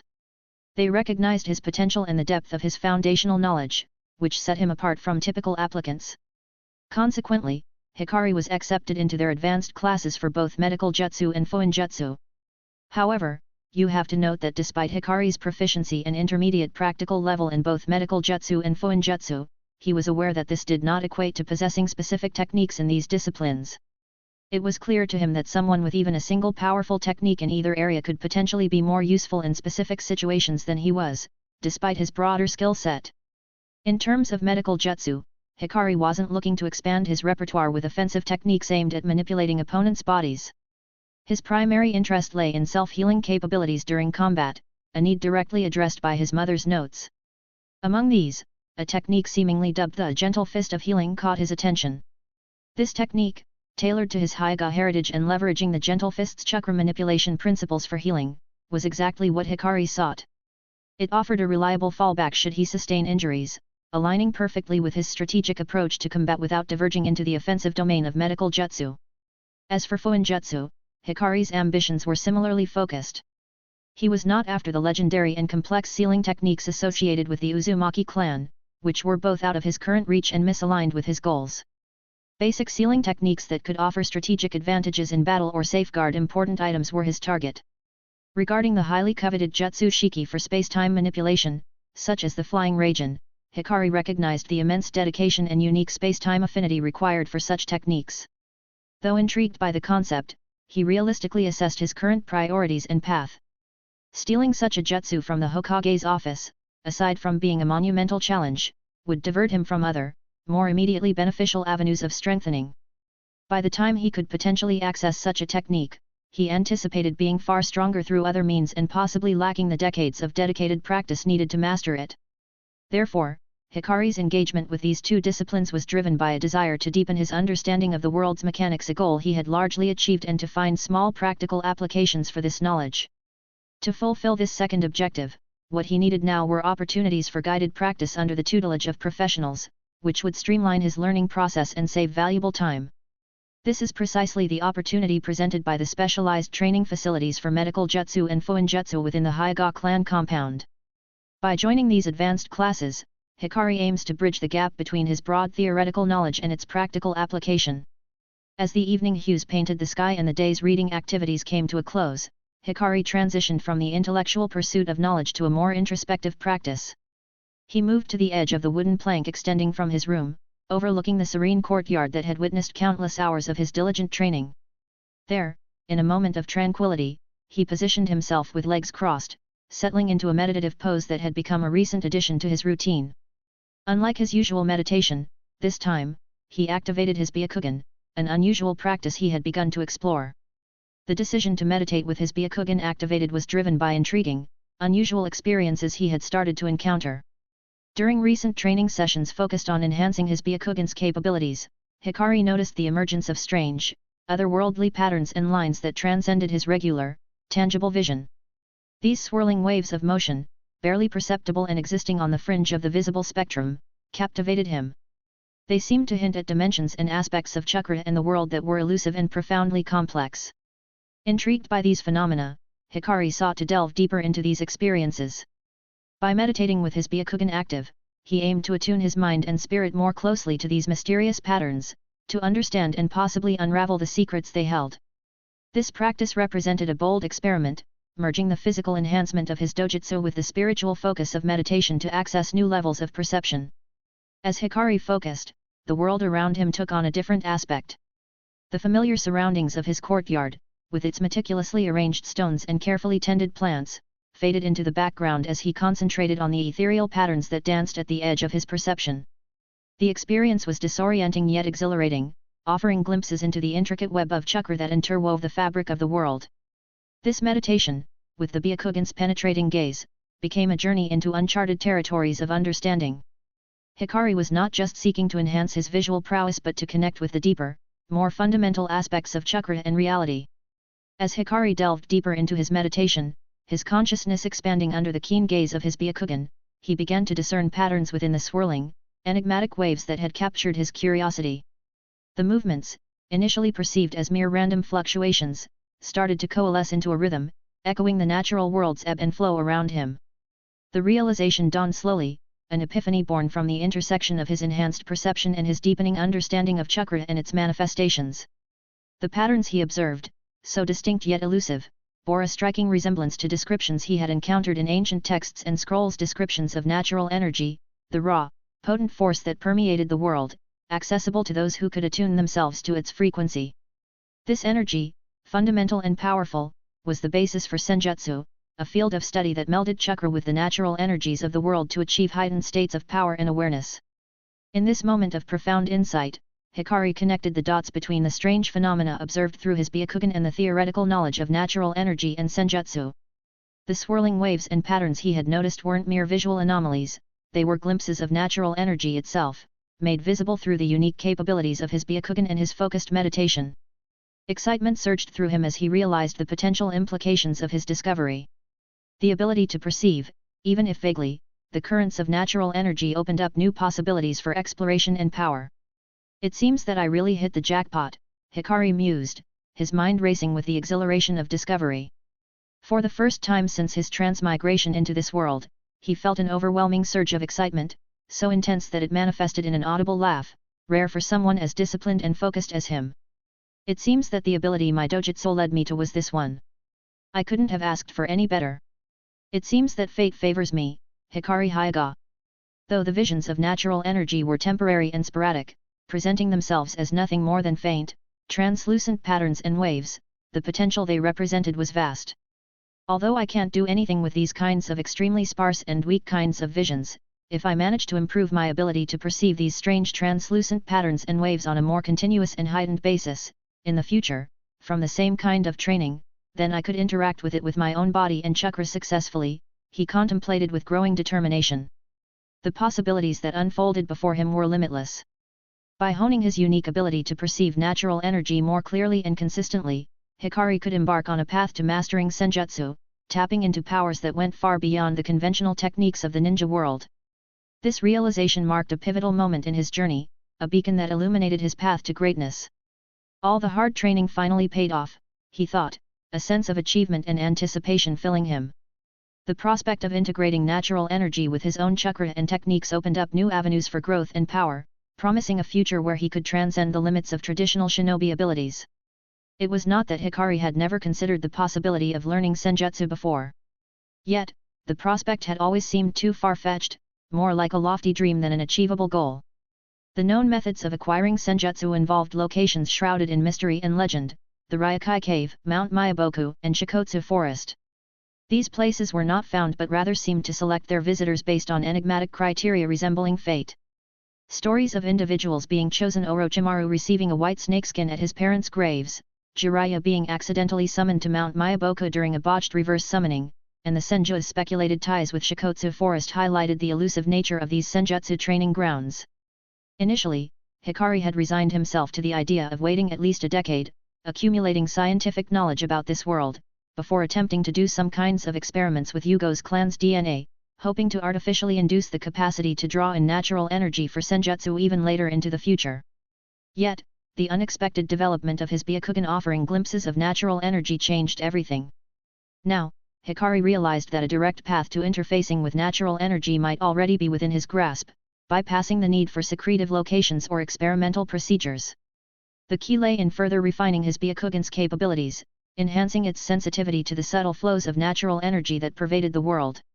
If he could train his dojutsu to see this energy more clearly and consistently, he might be able to interact with it directly, harnessing it for senjutsu without needing to seek out those suspicious animals or their hidden domains. Could I even use that approach for utilizing natural energy then? He suddenly got a bright idea. His mind raced, his horizons expanded greatly thanks to this sudden revelation. Chapter 28, Natural Energy and Senjutsu Potential. This revelation also seems to confirm some of my previous theories about this world in general. Other individuals, from the past, and possibly present, also likely managed to acquire senjutsu abilities without any actual connections to those three holy places. The key was in extensive meditation all along. Yet, my Byakugan probably shortcut what would have been many decades of needed daily meditation for someone else before they could finally perceive this elusive natural energy. This insight led Hikari to a deeper appreciation for the unique advantage his Byakugan offered in his pursuit of higher power. 2 years ago, after delving into the historical records of this world, particularly those predating the Warring States period and the establishment of ninjutsu and the shinobi system, Hikari came to a realization that hinted at a broader spectrum of power. His study, combined with the canonical information from his previous life, pointed towards the existence of a different system of power. Central to this realization were the samurai and various monks, who predated shinobi and persisted alongside them. These warriors and ascetics were the predominant forces in the world before the advent of chakra. And what else was present before the chakra? Natural energy. Natural energy was the energy derived from the fundamental elements of the world, the air that blanketed the planet, the water that flowed through its rivers and oceans, and the earth that formed its vast landscapes. This energy existed ubiquitously, permeating every corner of the globe and endlessly circulating through the environment. It was an ever-present force, seamlessly woven into the fabric of nature itself, influencing ecosystems and the planet's myriad forms of life. Hikari hypothesized, drawing parallels with fantasy elements from his previous life, that monks and samurai wielded unique sets of powers derived from intense internal focus and spiritual alignment with nature. Through decades of meditation, they might have been capable of perceiving natural energy and utilizing it to enhance their swordsmanship and martial prowess, increasing the power and range of their attacks. Furthermore, once chakra was introduced into this world, it was conceivable that these ancient warriors learned to combine this newfound energy with the natural energy they were already attuned to, giving rise to early forms of senjutsu. What interested Hikari the most was not the sage mode, given that he recognized his physical limitations and chakra reserves were not on par with those who could easily harness such power. The legendary bodies of the Senju or Uzumaki clans, known for inheriting the body of the Sage of the Six Paths, were well suited to manage the influx and balance of natural energy within their bodies. Hikari mused that perhaps if he had inherited the body of Hamura Otsutsuki, like Tonari's clan on the moon or the descendants of Kagaya, he might have had a better chance. However, the legacy of the Hyuga was different. They inherited the eyes of Hamura, focusing on spiritual and visual prowess, similar to how the Uchiha inherited the eyes of Hago Romo.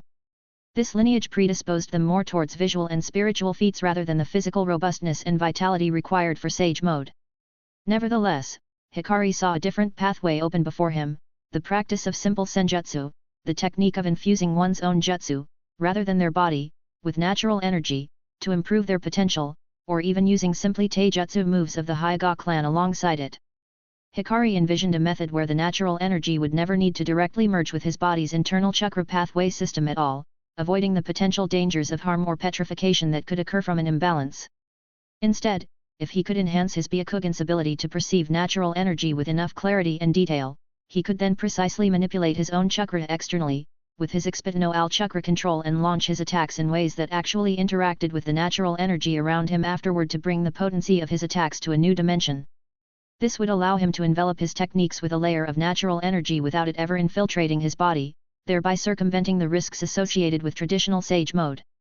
In Hikari's envisioned application of senjutsu, it would be his adversaries who would have to contend with the potent negative side effects of natural energy, especially if his gentle fist managed to deliver such energy inside of them. The techniques he would develop, mixed with encoded in the raw power of the natural world, could have effects beyond sheer physical force, potentially carrying the destabilizing properties of natural energy to his foes, turning them into stone, and carrying a great deal of disturbance. It seems that, sometime in the future, it would be beneficial to visit either the Land of Iron or some ninja monk temples. I feel like I could gain some practical insights from them and speed up my learning process, Hikari mused, contemplating his next steps.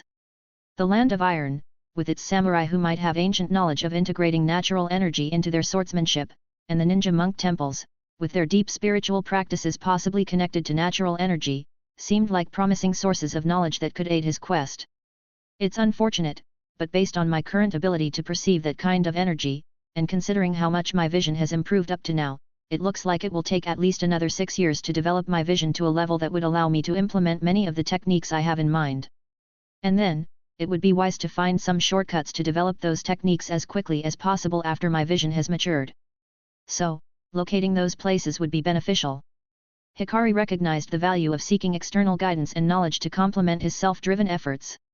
Visiting places steeped in the tradition of harnessing natural energy, whether through the disciplined lifestyle of the samurai or the spiritual practices of the monks, could provide him with the unique insights needed to refine his techniques and apply them more effectively.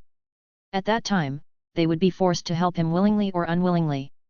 At this time, Hikari also realized another thing. Originally choosing to focus on taijutsu rather than ninjutsu proved to be a well-done move for him in the light of this evening discovery.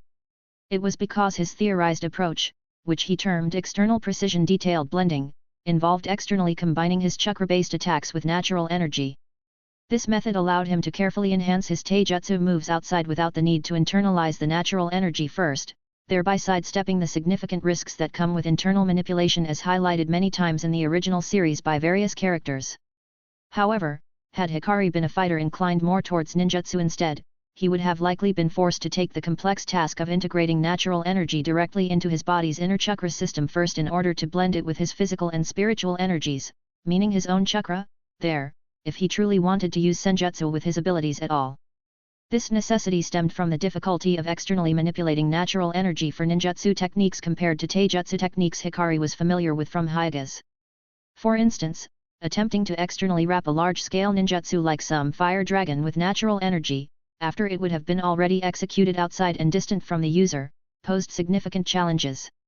The technique's size and the distance it would have covered from the caster, in an instant it was launched outside, would certainly have made it a complex task and beyond the reach of simple close-range chakra manipulation, therefore, without much possibility for success.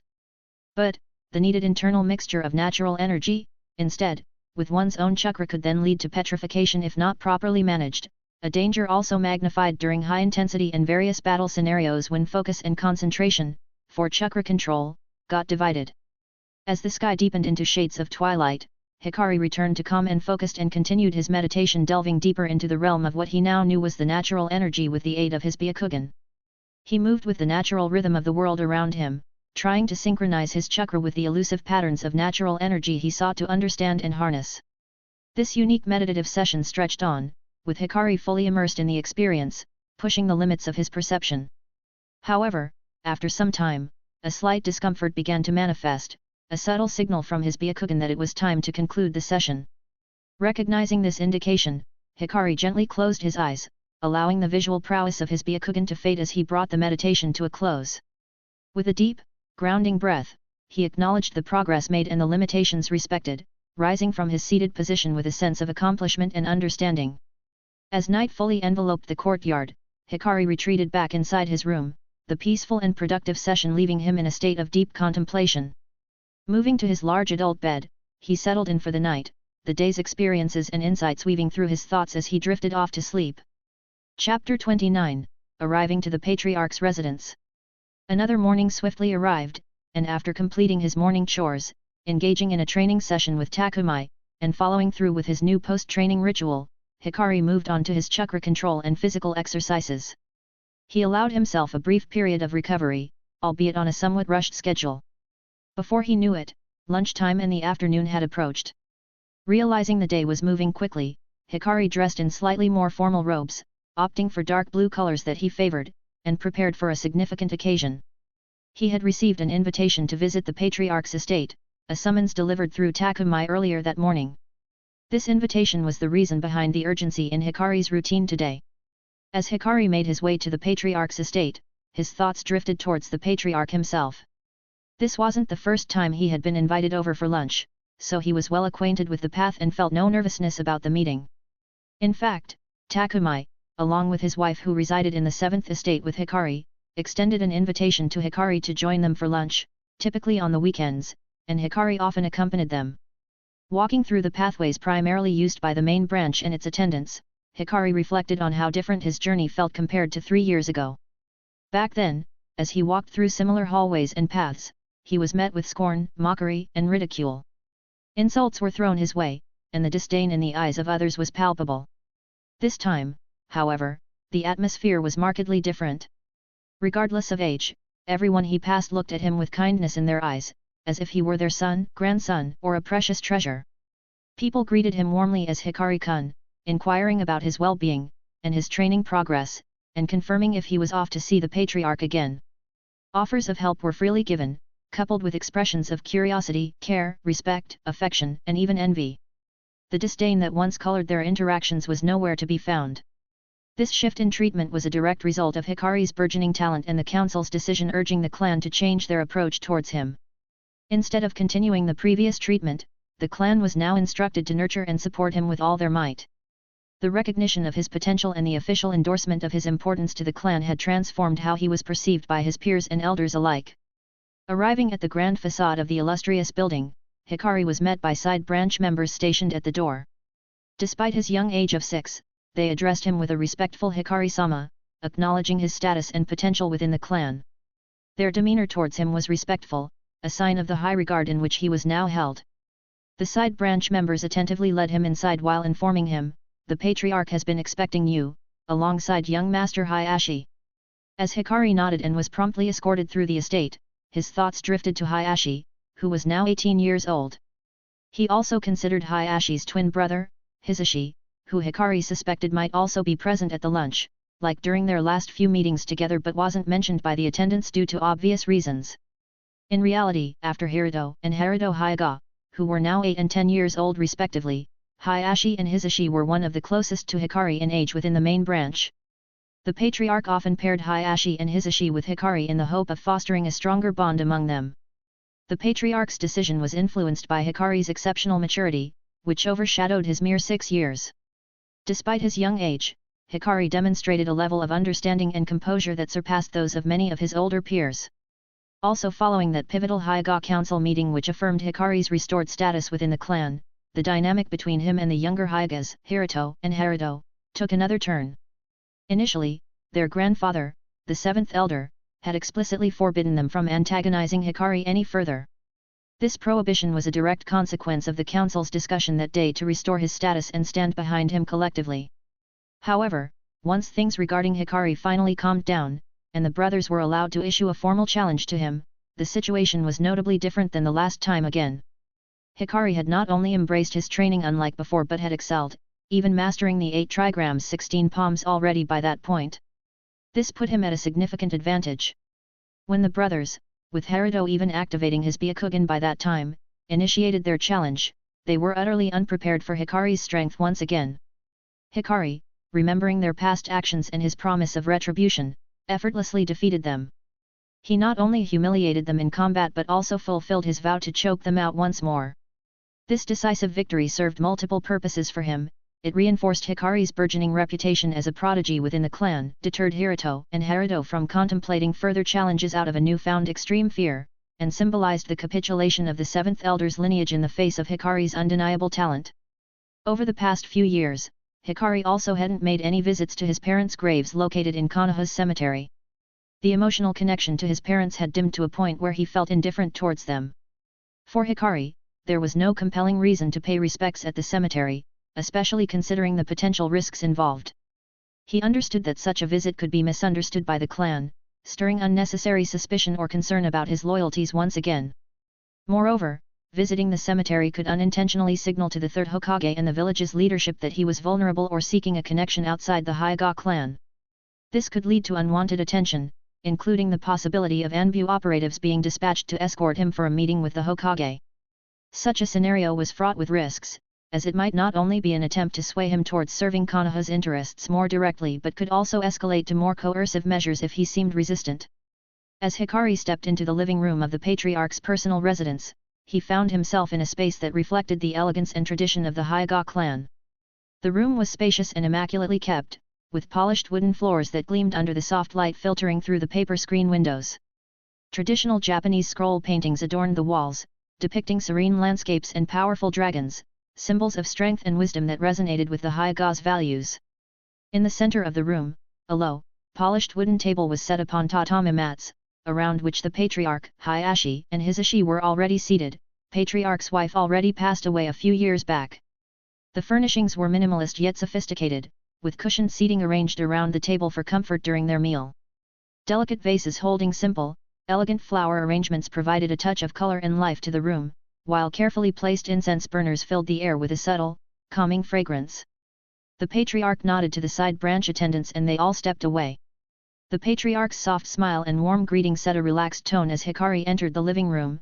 "Hikari-kun, you are finally here, please sit down. Let's enjoy our meal first, it will soon be finished." Hayashi, with a welcoming smile, chimed in, "Hello, Hikari-kun, how are you doing?"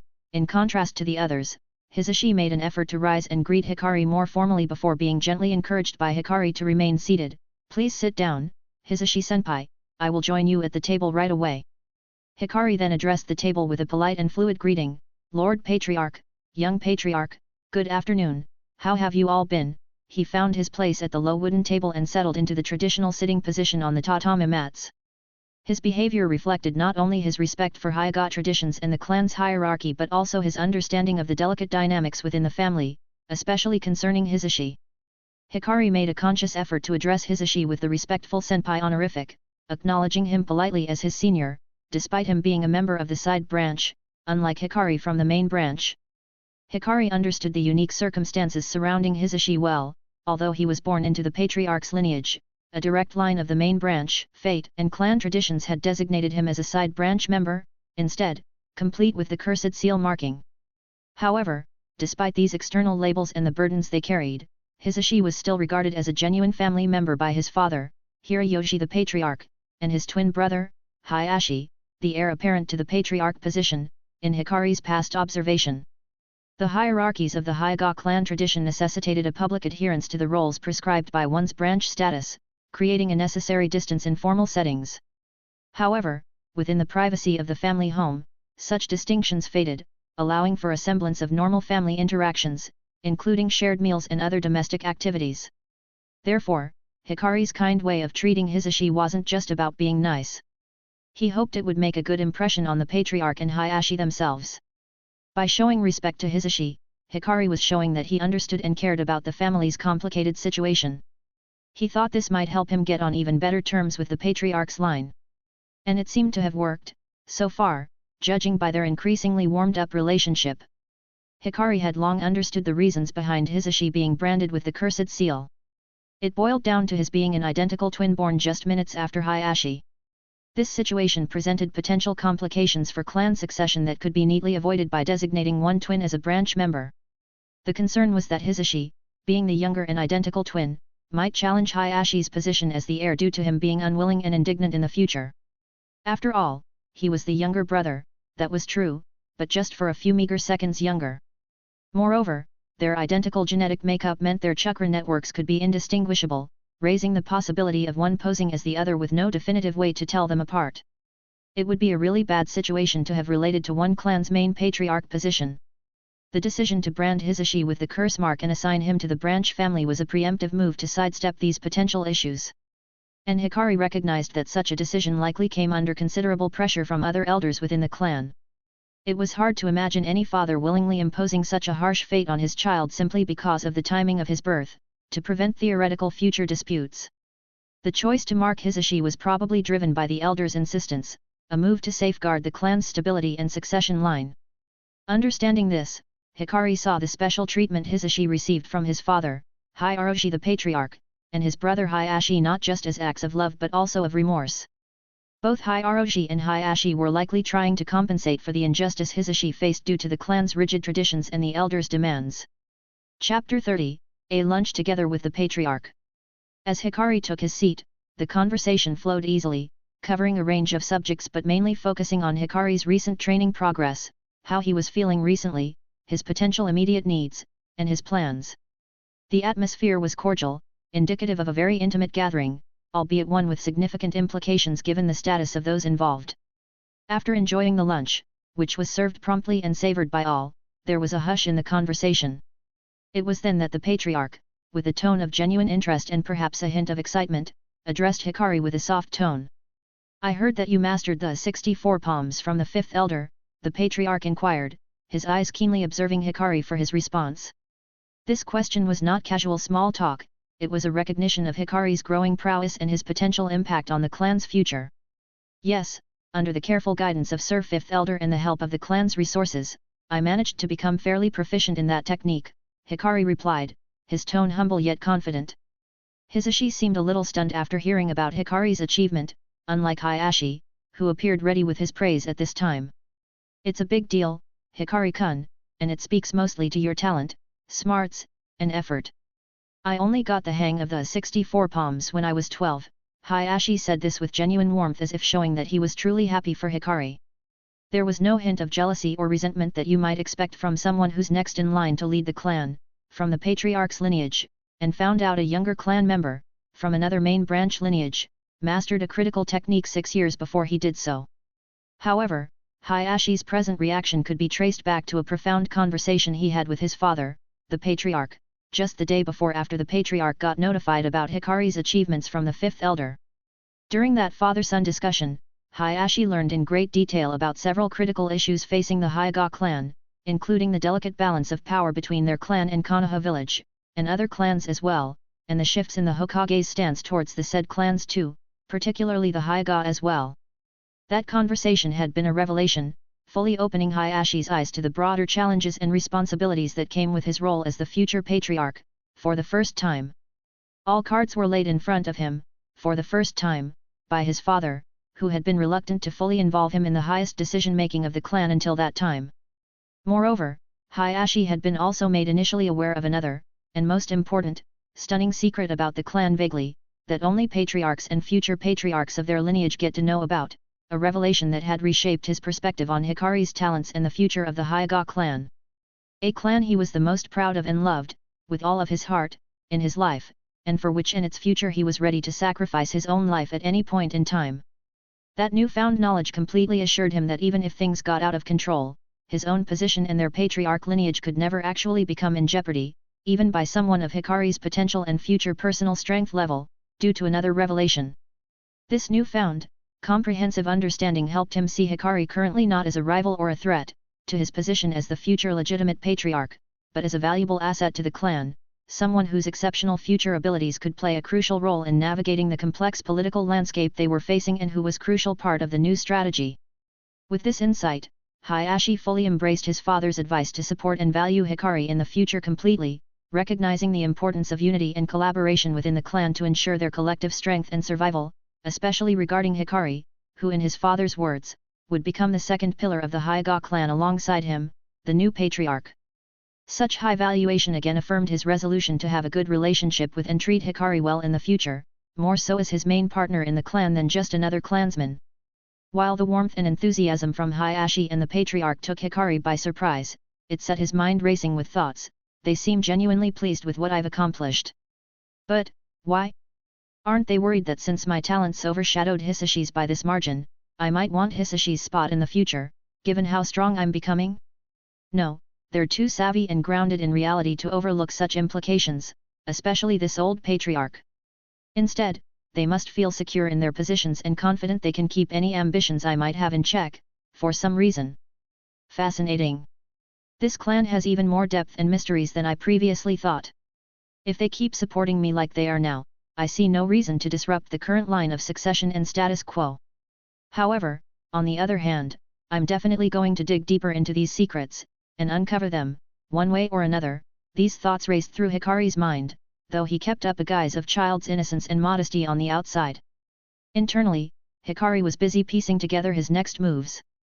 He understood the importance of aligning himself closely with the patriarch's lineage, recognizing their significant influence within the Hyuga clan, the highest individual say than all the other main branch lineages.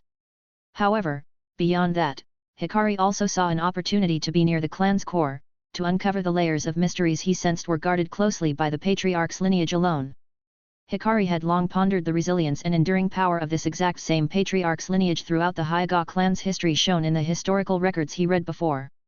His studies of their past only deepened the mystery until now when he began to grasp the edges of an answer.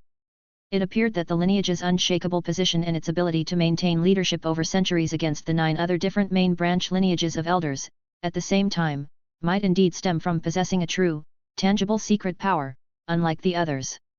Additionally, while the patriarch did not wield absolute authority within the clan, acting instead as the first among equals among the 10 elder lineages of the main branch, their lineage's dominance was perhaps anchored so deeply not merely due to tradition but also from this hidden power perhaps. The Hyuga clan's governance was structured around a council system, with the patriarch presiding as both the head and the facilitator of the council's discussions and organizational logistics.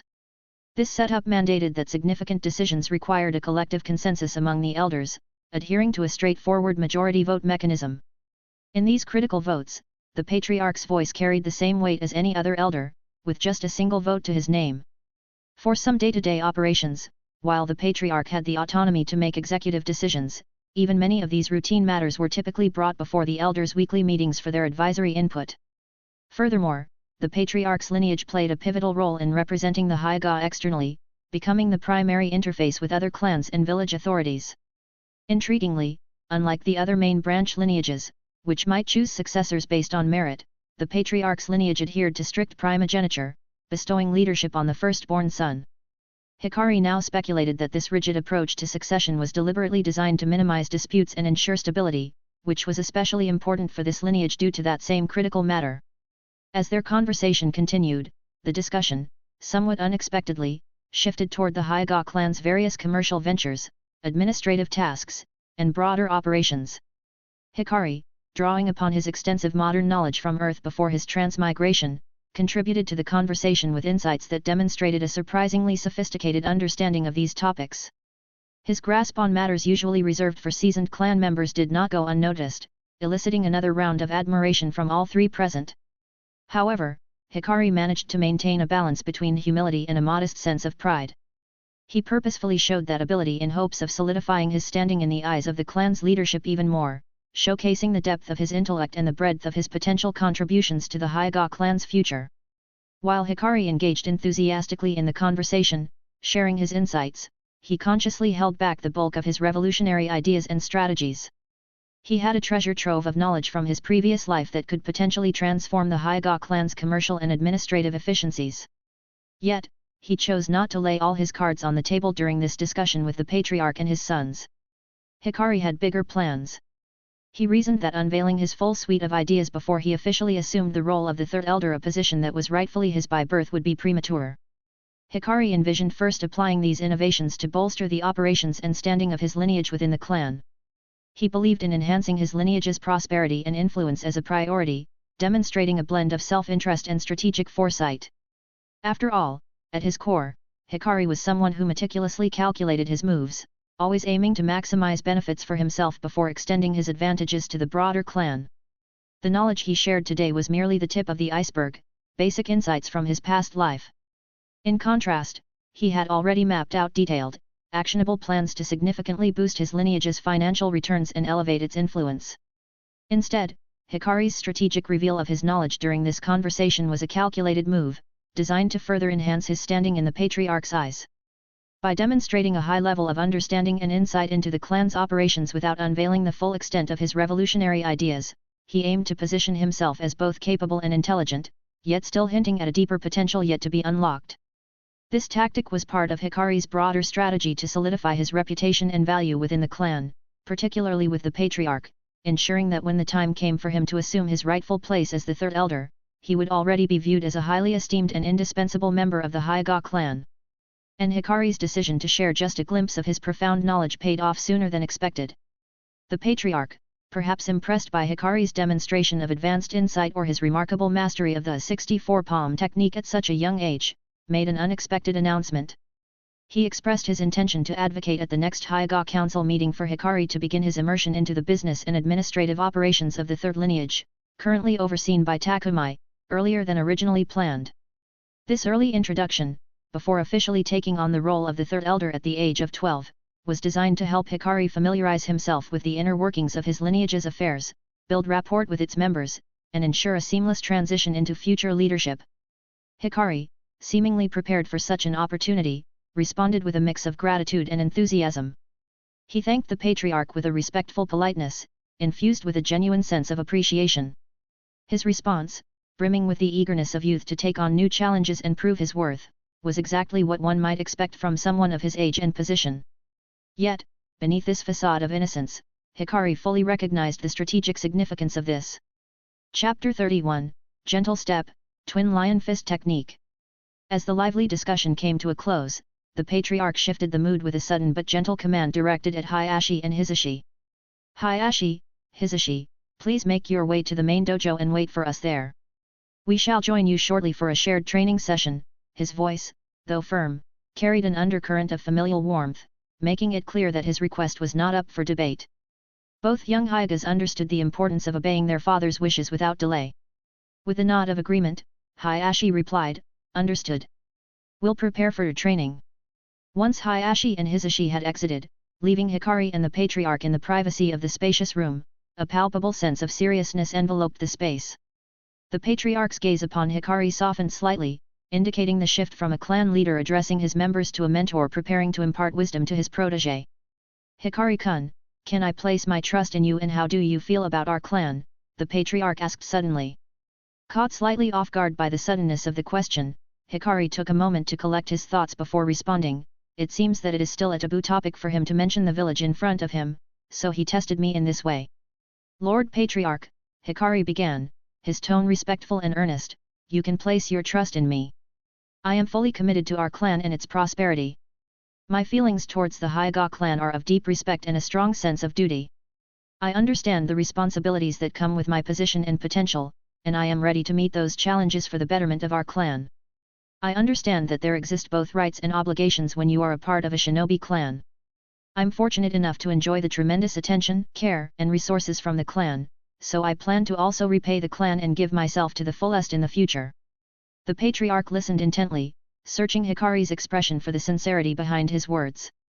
After a moment of silence that seemed to stretch between them, he finally nodded, a slight smile breaking through his usually stoic demeanor. That is good to hear, Hikari-kun.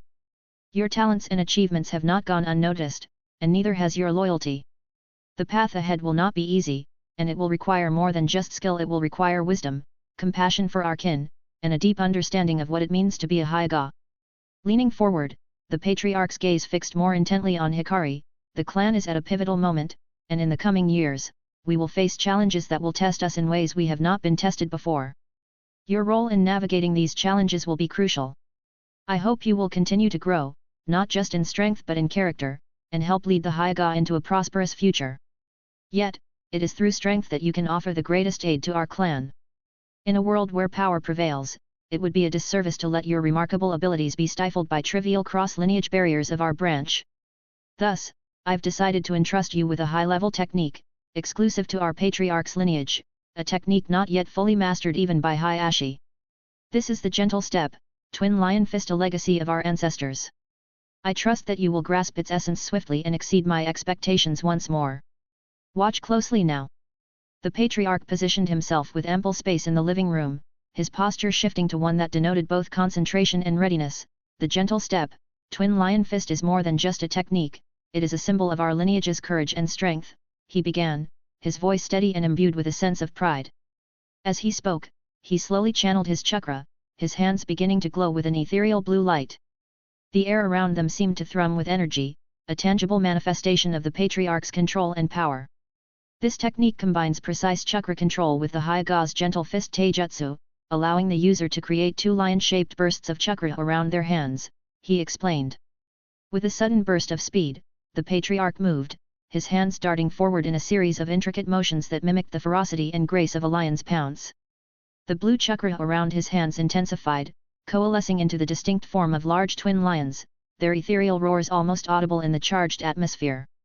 This technique allows for powerful strikes that can penetrate even the strongest defenses, targeting the chakra system directly and causing significant internal damage, sealing multiple tenketsu points they touch, at the same time, all the while draining your foes of their own freely circulating chakra reserves, absorbing it with lion bites and then transferring it to your own chakra pathway system afterward.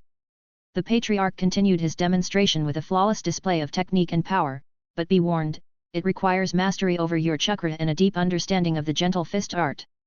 It is not easy to transfer and introduce an enemy's chakra into your system. This technique could be said to be the pinnace of the Hyuga clan's arts in terms of difficulty and power. It is also unique only to our Patriarch's lineage. You are the first person from the outside who got the opportunity to learn it. Therefore, please don't spread it to anyone else. The Patriarch then carefully pulled out a special scroll from inside his robes and handed it to Hikari. This scroll contains everything you need to know about the gentle step, Twin Lion Fist. I've put together all the details for you. I'll be checking in on your progress now and then when we meet again like today. But, also, don't be reserved, if you have any questions, you can always come and ask me directly. I also trust you'll keep this information safe. This scroll is now your responsibility, Hikari-kun. He said, giving Hikari a rare, slightly warm look that Hikari couldn't quite interpret. Whether this warmth stemmed from genuine sentiment or was a calculated gesture, Hikari could not ascertain. Nonetheless, he quickly accepted the scroll after the deepest bow of respect and gratitude, fervently promising, "Thank you, Lord Patriarch. I assure you, I will not let you or our clan down," his voice steady with determination and honor as well as a little touched. Yet, deep within his thoughts, Hikari pondered, if he's shared this technique with me so willingly, it suggests the Patriarch's lineage likely possesses others, some possibly even more formidable techniques. Their renowned status isn't unfounded. Hayashi's quasi-cage level strength, shown in the original, the only such of the entire Hyuga clan, wasn't for nothing. It seems that at least in their individual strength, Every Patriarch is at least on a quasi-cage level. It is just that this gentleman got too old now, so his skills regressed. From what I've pieced together, their more potent arsenal might well involve at least one more advanced chakra absorption technique, but with a far greater power, possibly extending to the technique's range, area of effect, and overall utilization of chakra. Yet, just like Takumai, it's clear that those from the main branch lineage keep their most crucial techniques close to their chest, away from anyone outside their direct lineage, myself included. The likelihood of them sharing their ultimate techniques with me seems slim. Chapter 32, Sparring Session, Hayashi and Hisashi. Shortly thereafter, the Patriarch and Hikari made their way to the dojo, where Hayashi and Hisashi awaited their arrival, already prepared for the training session ahead. The dojo itself, a spacious hall adorned with the Hyuga clan's insignias and equipped with training mats and mirrors along the walls, served as a testament to the clan's dedication to martial prowess. The soft rustle of the tatami mats underfoot whispered of countless hours of rigorous training that had taken place within these walls. Today, we'll focus on refining our gentle fist techniques, the Patriarch announced, his voice echoing slightly in the large space.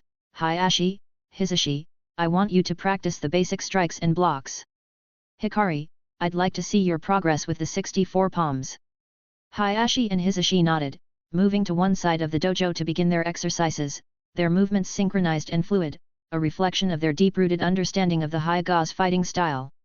Meanwhile, Hikari prepared himself, centering his chakra and focusing his mind on the task at hand.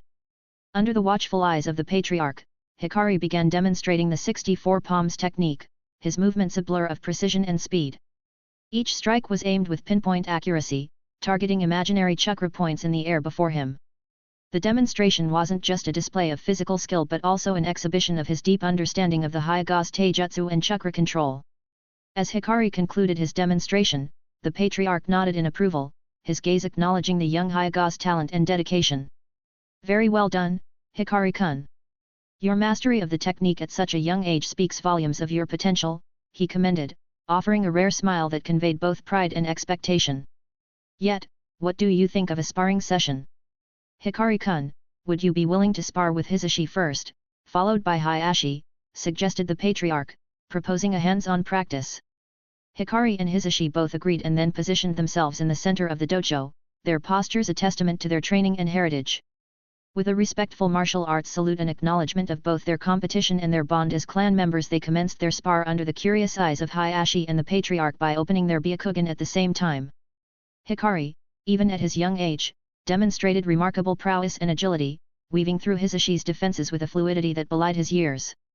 Hisashi, for his part, fought valiantly, his skill evident despite the bloodline limitations placed on him by the cursed mark. As the match progressed, it became clear that Hikari's training and access to more advanced techniques gave him an edge. Hisashi, restricted in both Byakugan potential and knowledge due to his status within the side branch, fought with the 32 palms. The extent of the gentle fist technique he managed to figure out on his own without any official guidance, as such thing was forbidden to him by clan laws. So, despite his determination, the disparity in their abilities and opportunities was getting evident.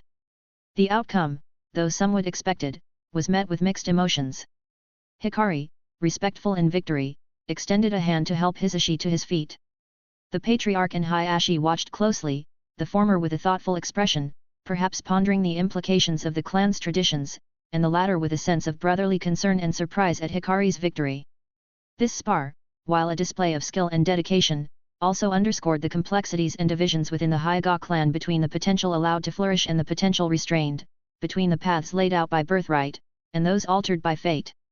Despite Hisashi's reputation as a prominent up-and-coming talent within the side branch, which he hadn't seen in many years, he found himself now bested by Hikari for the first time in their occasional sparring sessions. Though Hisashi had the overwhelming advantage of age, the outcome reflected the constraints placed upon him by his status within the clan.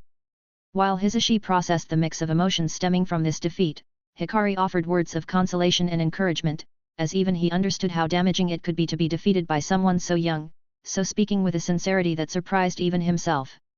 Hisashi-senpai, don't be too discouraged, Hikari whispered, lending a hand to help him rise. I understand that your Byakugan excels in long-distance vision, right? Focus on that strength and carve out your unique path. The absence of access to existing techniques doesn't preclude the possibility of creating your own. I'm confident you'll transcend these barriers and emerge as a formidable and elite shinobi of our clan. I have faith in you. This encouragement came from Hikari's heart, inspired by Hisashi's difficult position similar to his own before transmigration here. As for whether Hisashi would take this advice to heart and manage to change his original strength level from the original series, and escape from his destiny, Hikari couldn't be sure. But at that moment, he truly hoped his words would give Hisashi the push he needed to overcome his innate limitations of fate and rise above it. At that moment, Hayashi's gaze towards Hikari got even kinder than before, now possibly seeing him not just as a fellow clan member, full of potential but as someone truly close to him. This shift was brought about after observing how Hikari handled the sparring session with his brother, treating Hisashi with care and respect, despite the gap in their branch statuses, and even offering a hand to help him up after their bout without any pretense, alongside some words of consolidation that he couldn't hear but were sincere, judging by the expression on both of their faces. The Patriarch, meanwhile, caught off guard by what he overheard thanks to his sharp hearing, gave Hikari a look filled with a mix of surprise and newfound respect. It was unexpected for him to witness Hikari offering such mature and insightful advice to Hisashi, echoing sentiments he himself held and often expressed. This moment seemed to deepen the Patriarch's appreciation for Hikari, recognizing in him qualities that went beyond mere talent and potential, hinting at a depth of character that was commendable and rare. As Hikari and Hayashi squared off, the air in the dojo seemed to thicken with anticipation. Both Hyuga heirs stood ready, Byakugan activated to its fullest, each assuming the formidable 8 trigrams 64 palms stance. The duel unfolded with intense exchanges, each combatant showcasing the pinnacle of Hyuga taijutsu. Every strike, every deflection, was executed with utmost skill, making it impossible to predict the outcome. As the fight dragged on, Hayashi's naturally more developed body and chakra due to age and fighting experience began to tip the scales. Despite the ferocity of Hikari's assault, Hayashi managed his energy more effectively, allowing him to endure the exhaustive battle, and strike decisively when the opportunity presented itself. In the end, it was Hayashi who emerged victorious, though not without effort and visible exhaustion. The shock was evident in his eyes. He had not anticipated such a level of challenge from Hikari, due to his age, despite him also being from the main branch family. Hisashi, having returned to the sidelines after his own bout with Hikari, watched in disbelief as his brother was pushed so hard. The Patriarch, observing the match with a discerning eye, was slightly surprised by the outcome, but his reaction was more reserved compared to the astonishment shown by Hayashi and Hisashi. After their intense sparring session, Hikari and Hayashi exchanged a few respectful words, acknowledging each other's strengths and the hard-fought battle they had just endured, even bumping fists together in a friendly manner. And eventually, after the entire training session inside the dojo finished for the day, they all parted ways in a respectful and traditional, but sincerely most closer manner than before. Hikari soon also took his leave from the Patriarch's residence, contemplating the day's events and his own capabilities at the present date. On his way home, Hikari couldn't help but reflect on his performance. He recognized Hayashi's strength as akin to that of a peak chunin, while he himself possessed the strength of an early chunin. Therefore he reasoned that Hayashi probably purposefully didn't use some of the strongest techniques, from his lineage, like the twin lion fist against him this time around. Due to the vast difference in age, he only used basic gentle fist. No official team from Konoha has been dispatched to test him and evaluate Hikari's abilities by this point in time. Given the unique structure and needs of each clan within Konoha, it was common for a large chunk of clan shinobi to focus solely on internal security and the preservation of their clan's lifeblood, never officially partaking in village missions, anbu, or other similar organizations. To facilitate this balance, Konoha developed a system wherein special shinobi teams were dispatched to clans to evaluate the skills of clan members who chose this path. This evaluation process was designed to assess each individual's abilities and assign them an appropriate shinobi rank, ensuring that their strength was formally recognized by Konoha.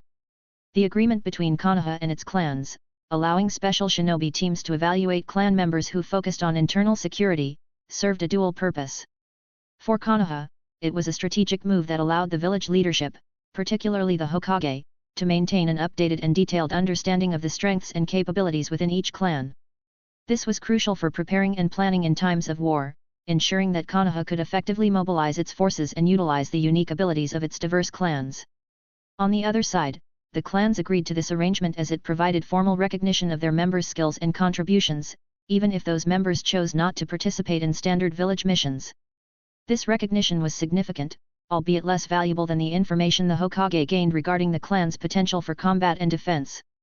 Nevertheless, this compromise was established during the founding of Konoha, rooted in a mutual understanding of its importance for the village's collective security.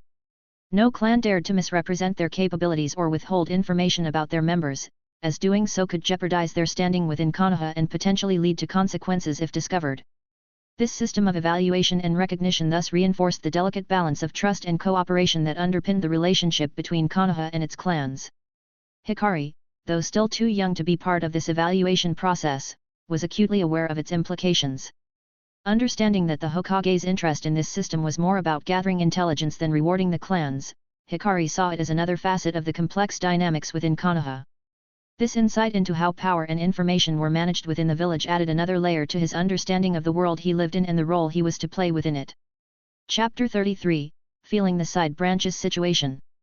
As Hikari transitioned from the main branch's residential area, known for its grandeur and prestige, to multiple times larger but less illustrious side branch residential area within the Hyuga compound, the shift was obvious. The main branch homes, characterized by their grand architecture and spotless gardens, stood as a testament to the members' elite status within the clan. These buildings, with their imposing presence, were meticulously maintained, embodying the pride and distinction of the main branch lineage. Venturing further, the environment transformed as Hikari entered the side branch domain. Here, the residences were modest and densely packed, a contrast to the spacious elegance of the main branch. This area buzzed with activity, a vibrant community pulse that was absent in the more reserved main branch quarters. As Hikari walked through the compound, his distinctive features and attire drew attention. Despite the passage of 3 years, his appearance was notably consistent with his younger self, marked by the same striking short, messy blue hair that seemed to catch the light in a unique way, and his white eyes that held a depth beyond his years. His growth was evident not just in stature but in the poise with which he carried himself. Now, donned in formal dark blue robes, his attire elevated his presence, blending the traditional elegance of the Hyuga with a touch of his personal style. The robes, carefully chosen for the previous occasion, signified his increasing importance within the clan and his adherence to its customs, while also hinting at his unique identity within the traditional framework. As Hikari walked through the densely populated areas of the side branch toward his destination, his passage sparked a mix of surprise and reverence among its residents. The sight of him, a main branch member with an unmarked forehead, navigating the lanes of the side branch, was not a common occurrence. Then the realization that this young figure, devoid of the cursed seal, was none other than Hikari Hyuga caused a stir among those he passed by. Recognizing him, some children playing in the area hastily cleared a path, under the warnings of their parents, while adults and youngsters alike paused to offer salutations, addressing him with a respectful Hikari-sama. This level of deference was not solely due to his lineage or his clean forehead, it stemmed from the growing awareness of Hikari's distinct stance within the clan dynamics. Unlike his parents, who were known for their advocacy for the side branch members, Hikari had also demonstrated his willingness to employ the Cursed Seal command, marking a departure from his parents' legacy. This action, combined with his undeniable talent, created a complex mixture of fear and respect towards him. In the eyes of many within the side branch, Hikari's current status and power were now only overshadowed by Hayashi, the heir apparent to the patriarchal title and the face of the clan's future. As the designated future third elder, Hikari's rapid ascent was also boosted by unprecedented support from the Elder Council and the main branch, who lavished him with resources and privileges to ensure his success while promoting him as a genius of historical significance inside the clan. As Hikari made his way toward the Hyuga Medical Research Institute for his advanced medical jutsu classes, for the first time, he walked through the busy streets within the compound's side branch area where that faculty was established in the first place. The side branch members living here were different from those Hikari encountered within the main branch living spaces, where they mostly served as servants, attendants, or workers for the various main lineage estates and their businesses directly. The majority of them led fully civilian lives, many without even activating their Byakugan. However, there were also still some trained bodyguards affiliated with the main lineages residing within the main branch areas as well. Their families served various specific main lineages for generations. They were the only two groups living there in Hikari's perception. Hikari was also mostly familiar with those two groups of side branch members until today when he ventured this deeply into the side branch members' own majority living area. It was different here, as here, the side branch members, unlike the servants and attendants in the main branch quarters, lived with significantly more independence and dignity in his opinion. This section of the clan was populated largely by trained fighters and shinobi in supporting roles, all of whom had activated their Byakugan and had some advanced skills. Many among them also served in various capacities within the village, reflecting their broader contribution to both the clan and Konoha. This contribution awarded them a degree of autonomy and respect not afforded to their counterparts in domestic servitude under the main branch families, due to their higher value and the need of the Hyuga clan to consider Konoha's face at least a little bit while dealing with them, recently more and more so too. The trained members of the side branch were vital to the clan's martial strength and the village's defenses, which naturally elevated their status and granted them more freedom. They were not subject to the stringent punishments meted out for minor errors by the main branch masters. But, it still didn't mean they were completely spared from it either. And not only the cursed seal activation but also the existence of private clan prisons and the implementation of internal clan laws for disciplining members were aspects of clan autonomy that Konoha's leadership couldn't easily influence or challenge. Each major clan, including the Hyuga, had developed its own set of rules and penalties to deal with internal matters, ensuring that discipline and order were maintained within their ranks without external interference. This system allowed clans to enforce their traditions and standards, handling everything from minor infractions to more serious offenses in ways that reflected their unique values and histories. The side branch members who had betrayed Hikari's parents faced such a strict punishment within the clan's private prison. This action sent a clear message about the consequences of disloyalty and betrayal toward the main branch. During this time, Hikari observed the nuanced atmosphere within the side branch area, noticeably affected by the nearing end of the Second Shinobi World War. Many side branch shinobi were returning home, bearing the scars and disabilities of war. It was unprecedented in the clan's history for such a significant portion of the side branch members, nearly half of them, to participate in the war, while the main branch members remained safely within the compound, not required to join the fight at any point of the war. This disparity created a subtle tension in the air as Hikari, a main branch member, passed through the area. Despite the lack of overt disrespect, no side branch member would dare show such insubordination. Their inner feelings were nonetheless perceptible to Hikari. His ability to read micro-expressions allowed him to detect the undercurrents of discontent and perhaps a sense of injustice among the side branch members, who bore the physical costs of war while the main branch remained fully untouched by its direct consequences. Moreover, the financial compensation provided to the Hyuga clan by Konoha and the daimyo for sending troops into the war primarily benefited the main branch. The Hyuga Council, consisting of main branch elders who oversaw the clan's budget and finances, received the lion's share of this compensation, despite not contributing personnel to the war effort. This disparity extended to peacetime operations as well. The council took a significant portion of the earnings from missions completed by side branch members. The procedure was such that mission salaries were first sent to the council from the Hokage's office, allowing them to take their cut before passing the remainder to the side branch members who performed the missions.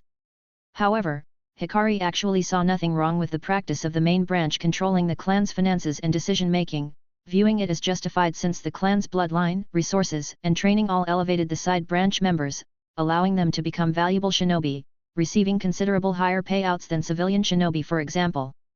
They also enjoyed the clan's protection and many other hidden social services within the clan premises that come exactly from that joint clan's budget and weren't obvious at first. He reasoned that the clan's investment in their development warranted a return through mission payouts and war compensations, which actually the main branch just happened to manage for some reason. However, even if it was not managed in that manner, the joint clan budget would still need to exist like in all other major clans in the Konoha due to obvious reasons. And it existed in fact, and it was also closely managed by their versions of elder councils and patriarchs. In Hikari's eyes, the distinction between main and side branches was also likely a product of some secret historical agreements, suggesting that the current system was established for a reason, possibly for the clan's overall benefit. Otherwise, logically thinking, how could the main and side branch distinction even come about in the Hyuga clan, if not some collective decision for such a system being made during historical times due to some strange mystery? After all, no one would brand themselves with that mark on the forehead willingly for some reason. The ancestors of the side branch must have also agreed to such practices in the past. Chapter 34, The Hyuga Medical Research Institute. As Hikari arrived at his destination, the Hyuga Medical Research Institute stood in front of him, marking a significant spot amid the side branch living area's daily hustle and bustle. The location of the institute in the heart of the side branch area was no accident, it was a strategic choice, reflective of the side branch members' dominance in the various roles of what would fall under the collective umbrella of supporting an auxiliary-type shinobi force. The building combined the traditional Hyuga style with the practical needs of a medical center. Its entrance was highlighted by the clan's symbol, gracefully carved into the dark wood, showing the institute's key role in the clan's health and wellness as well as research. Though not as large or definitely fancy as some of the buildings in the main branch, the institute carried an air of quiet dignity. Its design included large windows to let in plenty of sunlight, making the inside feel welcoming and warm. The roof's design reminded one of old temples, adding a touch of sacredness appropriate for a place aimed at healing and research. Around the building, meticulously kept gardens provided a serene backdrop, with medicinal herbs and plants interwoven into the landscape. This not only beautified the area but also served a practical purpose, as these plants were often used in the treatments and studies conducted within the institute. However, despite its serene surroundings and the diligent upkeep of its medicinal gardens, the air was heavy with the weight of the war's toll on its people. The influx of those needing care added a sense of urgency to the daily workings of the institute. Side branch members, bearing the physical and emotional scars of battle, entered in the hope of healing and support. Their presence, marked by bandages, support limbs, and the quiet strength with which they carried their wounds, painted a vivid picture of the war's impact on the clan during this period. The staff of the institute, consisting of medical ninjas and researchers, moved with a heightened sense of purpose, their faces set in concentration as they navigated the challenges of treating complex injuries. Their dedication was evident in the way they tended to each patient, striving to provide not just physical healing but also emotional support, acknowledging the profound effects of war. Inside the Hyuga Medical Research Institute, Hikari was set to attend a specialized workshop, one he had eagerly signed up for. This wasn't just any class, it was a focused study group dedicated to the art of healing battlefield injuries swiftly and efficiently. The scope of this training was deliberately narrow, concentrating on injuries that were severe but not to the extent that they required long-term or slow medical attention. These were wounds that could be realistically addressed in the heat of battle, allowing Shinobi to return to action with minimal downtime, perfect for Hikari's needs. Hikari's motivation for joining was mainly about equipping himself with the knowledge to protect himself more effectively when the time came to join such battles in the future. He understood that the ability to quickly heal could be the difference between his victory and defeat, and even life and death. It was only one of the specialized programs offered here. As Hikari stepped into the building next, his arrival didn't go unnoticed. Under the surprised gazes of many within the facility, he moved with a calm and noble-like demeanor that belied his young age. At just 6 years old, a main branch member wandering alone through this bastion of medical excellence was an uncommon sight. Yet, Hikari carried himself with an assurance that commanded respect, his focus undeterred by the attention he attracted. The interior of the institute was soon revealed to him, segmented into specialized areas each dedicated to a different aspect of medical jutsu guidance and practical shinobi healthcare. There was an area focused on the study and cultivation of medicinal herbs and another devoted to pharmacological research, where Hyuga scientists and medical ninjas worked on developing new medicines and antidotes. Another significant section functioned as the Hyuga clan's own mini-hospital. This area was equipped to handle a wide range of injuries and ailments, allowing the clan to treat many of its members without needing to seek assistance from Konoha's main medical facilities. It was a testament to the institute's capabilities that it was considered the second-best medical center in Konoha. Indeed, outside of the legendary, recently crowned son and Tsunade's own expertise, there was hardly a better place in the village for medical care. Recognizing the value of their services, the Hyuga clan even extended their medical assistance to other clans, sending their skilled practitioners to treat those in need at their respective headquarters. Hikari's exploration also revealed that the workshop he was about to join was just one among many advanced programs offered by the institute. Each program was designed to specialize in different facets of medical shinobi-related matters, catering to a wide range of interests. Among these, the practice and perfection of chakra scalpel techniques also stood out, although Hikari wasn't very interested in it. This area was dedicated to practitioners who honed their abilities to use chakra as a precise surgical tool. The training involved not just mastering the technique but also learning to minimize chakra consumption to promote efficient healing. This particular workshop took place in a specialized surgical department, equipped with advanced equipment that facilitated a real-world application of these delicate surgeries, pushing the boundaries of medical ninjutsu in practical, life-saving scenarios. Another compartment focused on the medical gen-jutsu application. Here, ninja medics were trained in the nuanced use of gen-jutsu for medical purposes, including pain management, and patient sedation, and as an integral component of all psychological treatment strategies. This innovative approach demonstrated the clan's understanding and application of genjutsu beyond traditional combat scenarios, showcasing a creative melding of ninjutsu disciplines for healing. Additionally, the institute placed a strong emphasis on research and innovation, particularly among its more advanced students. This initiative encouraged the development of new medical techniques and remedies, with a special focus on leveraging the unique capabilities of the Byakugan. This area of study aimed not only to advance the clan's medical prowess but also to explore the full potential of their Kekkei Genkai in medical applications. The Byakugan, known for its extensive visual and perceptual abilities, offered untapped possibilities in diagnosing and treating illnesses, potentially revolutionizing medical ninjutsu. Amidst the bustling activity and the focused endeavors of the institute's inhabitants, Hikari's presence was an unusual yet intriguing anomaly. The fact that someone so young, from the esteemed main branch, had chosen to immerse himself in such rigorous and specialized training spoke volumes about his character and his ambitions. As Hikari Hyuga made his way into the large room designated for the advanced workshop on emergency battlefield healing, the atmosphere was charged with a focused intensity.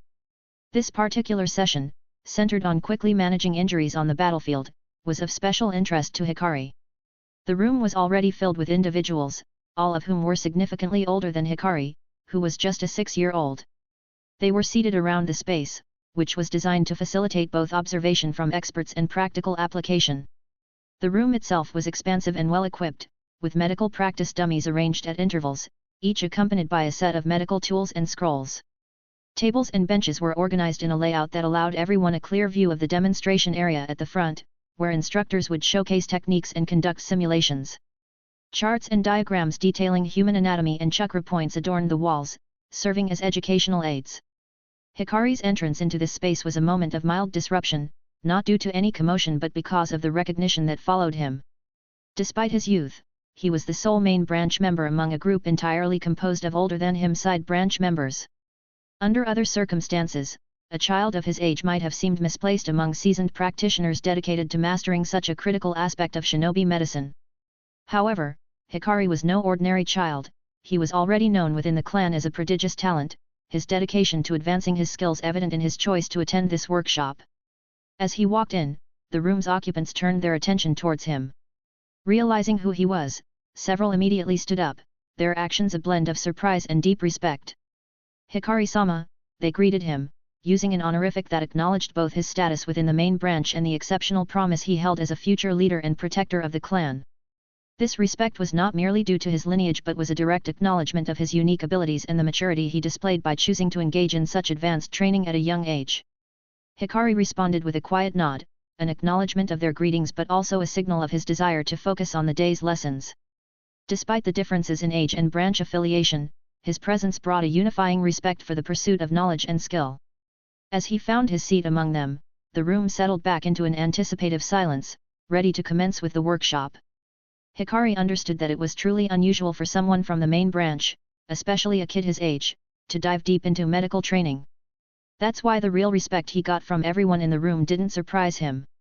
He knew he earned his spot in this advanced class through hard work, not just because of who he was. Hikari had to demonstrate not just a theoretical understanding but a practical mastery of several key ninja skills. To get into this class, Hikari had to pass tough tests. He needed to show he was really good at using yang release, which is important for healing quickly. His Byakugan had to be sharp enough to see very small details inside the body, which is super important for medical stuff. He also had to be great at controlling his chakra and know the gentle fist technique well. These skills were all must-haves to join this advanced training. Securing a place in this advanced lecture series, therefore, was a clear indicator of Hikari's exceptional abilities despite his tender age. He once again proved his reputation as a genius. As Hikari's gaze wandered around the room, it paused, drawn to a girl who was also looking his way. She was slightly older than him, with medium length, somewhat messy brown hair that fell to her small shoulders. Her light eyes, a hallmark of the Hyuga, looked back at him curiously. Her bangs were a bit longer than usual, draping over her forehead in a way that Hikari guessed was meant to conceal the cursed seal, a sign of her being a side branch member unlike himself. She was dressed in simple white robes, echoing the traditional Hyuga style, yet there was something about her appearance that stood out to Hikari. Her features were delicate and well-formed, showing a quiet grace even at her young age. The reason Hikari found himself looking at her a bit longer, in the first place, was because she was the only one close to his age in the entire room. Everyone else was at least in their teens, making these two the youngest participants in the workshop. She has to be exceptionally talented to be accepted into this class while being so young, Hikari thought before retracting his gaze and just nodding toward her politely. After all, he did stare for too long, so he showed some manners. Chapter 35, Hinome Hyuga and Hikari's observation. Meanwhile, the anticipation in the room built, and the door opened once more to admit the official instructor of the workshop, accompanied by her assistants. The instructor, a well-respected figure with an air of authority and deep knowledge of medical ninjutsu, stepped forward confidently. Her assistants, equally proficient, followed closely, wheeling in several carts. On these carts were human-like dolls, meticulously designed for medical practice, each equipped to simulate various internal injuries and conditions for practical application. The room's atmosphere shifted towards a more intense focus as the instructor began to speak. She introduced herself briefly but moved quickly onto the essence of the workshop, the practical application of battlefield healing techniques. As she outlined the day's objectives, her assistants distributed the practice dolls among the participants, ensuring each had the tools needed for hands-on learning. The instructor explained the variety of internal problems that the participants would be working on. These ranged from internal bleeding and organ damage to more complex issues like chakra pathway disruptions. She emphasized the importance of precision, control, and quick decision-making, skills that were critical for effective healing on the battlefield. As the explanations transitioned into practical demonstrations, everyone in the room activated their Byakugan. The distinctive veins around their eyes bulged as they concentrated, their gazes penetrating the practice dolls in front of them. The Byakugan's unique ability to see through objects allowed them to observe the simulated internal injuries, making it possible to apply their healing techniques more accurately. The room was filled with quiet intensity as participants, guided by the instructor and her assistants, began to work on the dolls. They practiced directing their chakra with precision to heal the simulated injuries, replicating the conditions they might face in an actual battle scenario. The instructor moved among them, offering advice, correcting techniques, and occasionally demonstrating the correct way to address particularly tricky problems. This hands-on session was not just about learning new techniques, it was an opportunity for everyone, including Hikari, to refine their skills, enhance their understanding of medical ninjutsu, and prepare themselves for the realities of healing under pressure. The focused silence was occasionally broken by soft murmurs of discussion or the instructor's voice, but the prevailing atmosphere was one of deep concentration and the shared goal of mastering these life-saving skills. As Hikari focused on his own exercise, practicing precise chakra control and application on the practice doll, his Byakugan inadvertently swept across the room. His gaze landed on the girl he had noticed earlier. She was deeply engrossed in her task, her concentration palpable even from a distance. However, what caught Hikari's attention was not her focus but the extraordinary chakra concentration and exertion around her Byakugan. It is very unusual for someone of this age to have such a powerful Byakugan. No, it is rare for side branch members to open it at this age at all. I guess she is probably around 8 years old since it is basically unheard of for side branch members, even geniuses to open it earlier, and her stature tells me that. Interesting. It is no wonder she got into this class. But why medicine? Or is her Byakugan genetically somewhat predisposed to be good at medical matters outside of other fighting or auxiliary roles? Hikari analyzed silently, his curiosity piqued. Meanwhile, the session moved forward with the participants deeply engrossed in their tasks, the room filled with a concentrated silence broken only by the occasional guidance from the instructor or an assistant. Hikari, along with others, practiced various healing techniques on the human-like dolls, each simulated injury providing a new challenge and learning opportunity. As the exercises grew more complex, Hikari's proficiency and understanding deepened, his Byakugan aiding him in visualizing and addressing the internal issues with precision. The girl, too, seemed to excel in her exercises, her focus unwavering as she skillfully maneuvered her chakra to heal the simulated injuries. Her evident talent and dedication did not go unnoticed by the instructor, who offered her praise and encouragement, further highlighting her exceptional abilities. As the session neared its end, the participants began to wrap up their final exercises. The instructor gathered everyone for a closing discussion, summarizing the day's lessons and emphasizing the importance of continuous practice and study.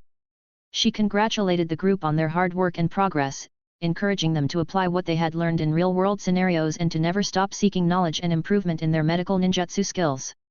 As the day's lessons wrapped up and the crowd began to filter out of the room, Hikari, amidst planning his departure, subtly caught a fleeting glance from the girl once again. As participants dispersed, with many heading towards additional classes offered within the expansive confines of the Hyuga Medical Research Institute, Hikari noticed the girl preparing to join another lesson. Motivated by an inexplicable urge, he opted to secretly follow her progress from a distance instead of heading home. Positioning himself on a terrace close to her next class, Hikari couldn't fully understand why he felt compelled to observe her further.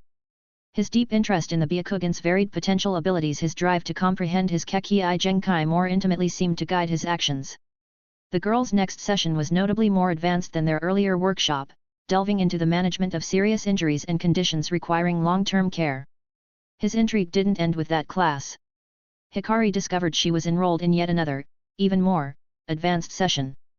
This course covered advanced Byakugan diagnostics, scientific research and development, and pharmacological mastery, areas that demanded a high level of expertise and understanding. Shocked by her participation in such a sophisticated class, Hikari moved closer, drawn by a desire to witness her performance firsthand. From his closer vantage point, Hikari could see the girl's Byakugan in action, its performance unwavering even after hours of intense use. This observation left him increasingly impressed. Her ability to maintain such a strong and effective use of her Byakugan, especially across varied and advanced medical fields, spoke volumes about her talent and dedication.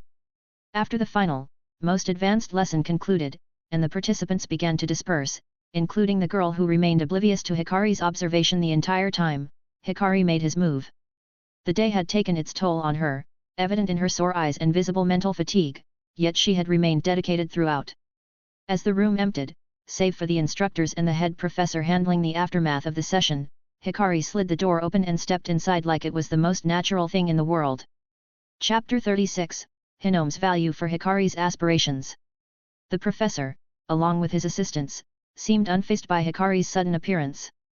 It was clear they had been aware of his presence all along. "Greetings, young master, Hikari. You were observing our class for quite some time very diligently. We are honored. But, are you interested in anyone specifically here, or are you considering enrolling here as well?" the professor inquired, acknowledging Hikari's extended observation politely while also signaling his respect and that it didn't matter. The fact that Hikari had been noticed by nearly everyone in the room, despite their focus on various complex tasks, underscored the impossibility of remaining unseen by anyone actively using their Byakugan, especially those at a certain level of proficiency. Yet, they had chosen not to call attention to him, respecting his identity and perhaps his reasons for being there. What intrigued Hikari the most, however, was that the girl, despite her advanced utilization of the Byakugan and the impressive control she had demonstrated throughout the day, was among the few who hadn't noticed him at all. This discrepancy piqued his curiosity about her and her eyes to its limits. "Mr. Professor, you should have probably noticed that I've observed that girl for the entire time.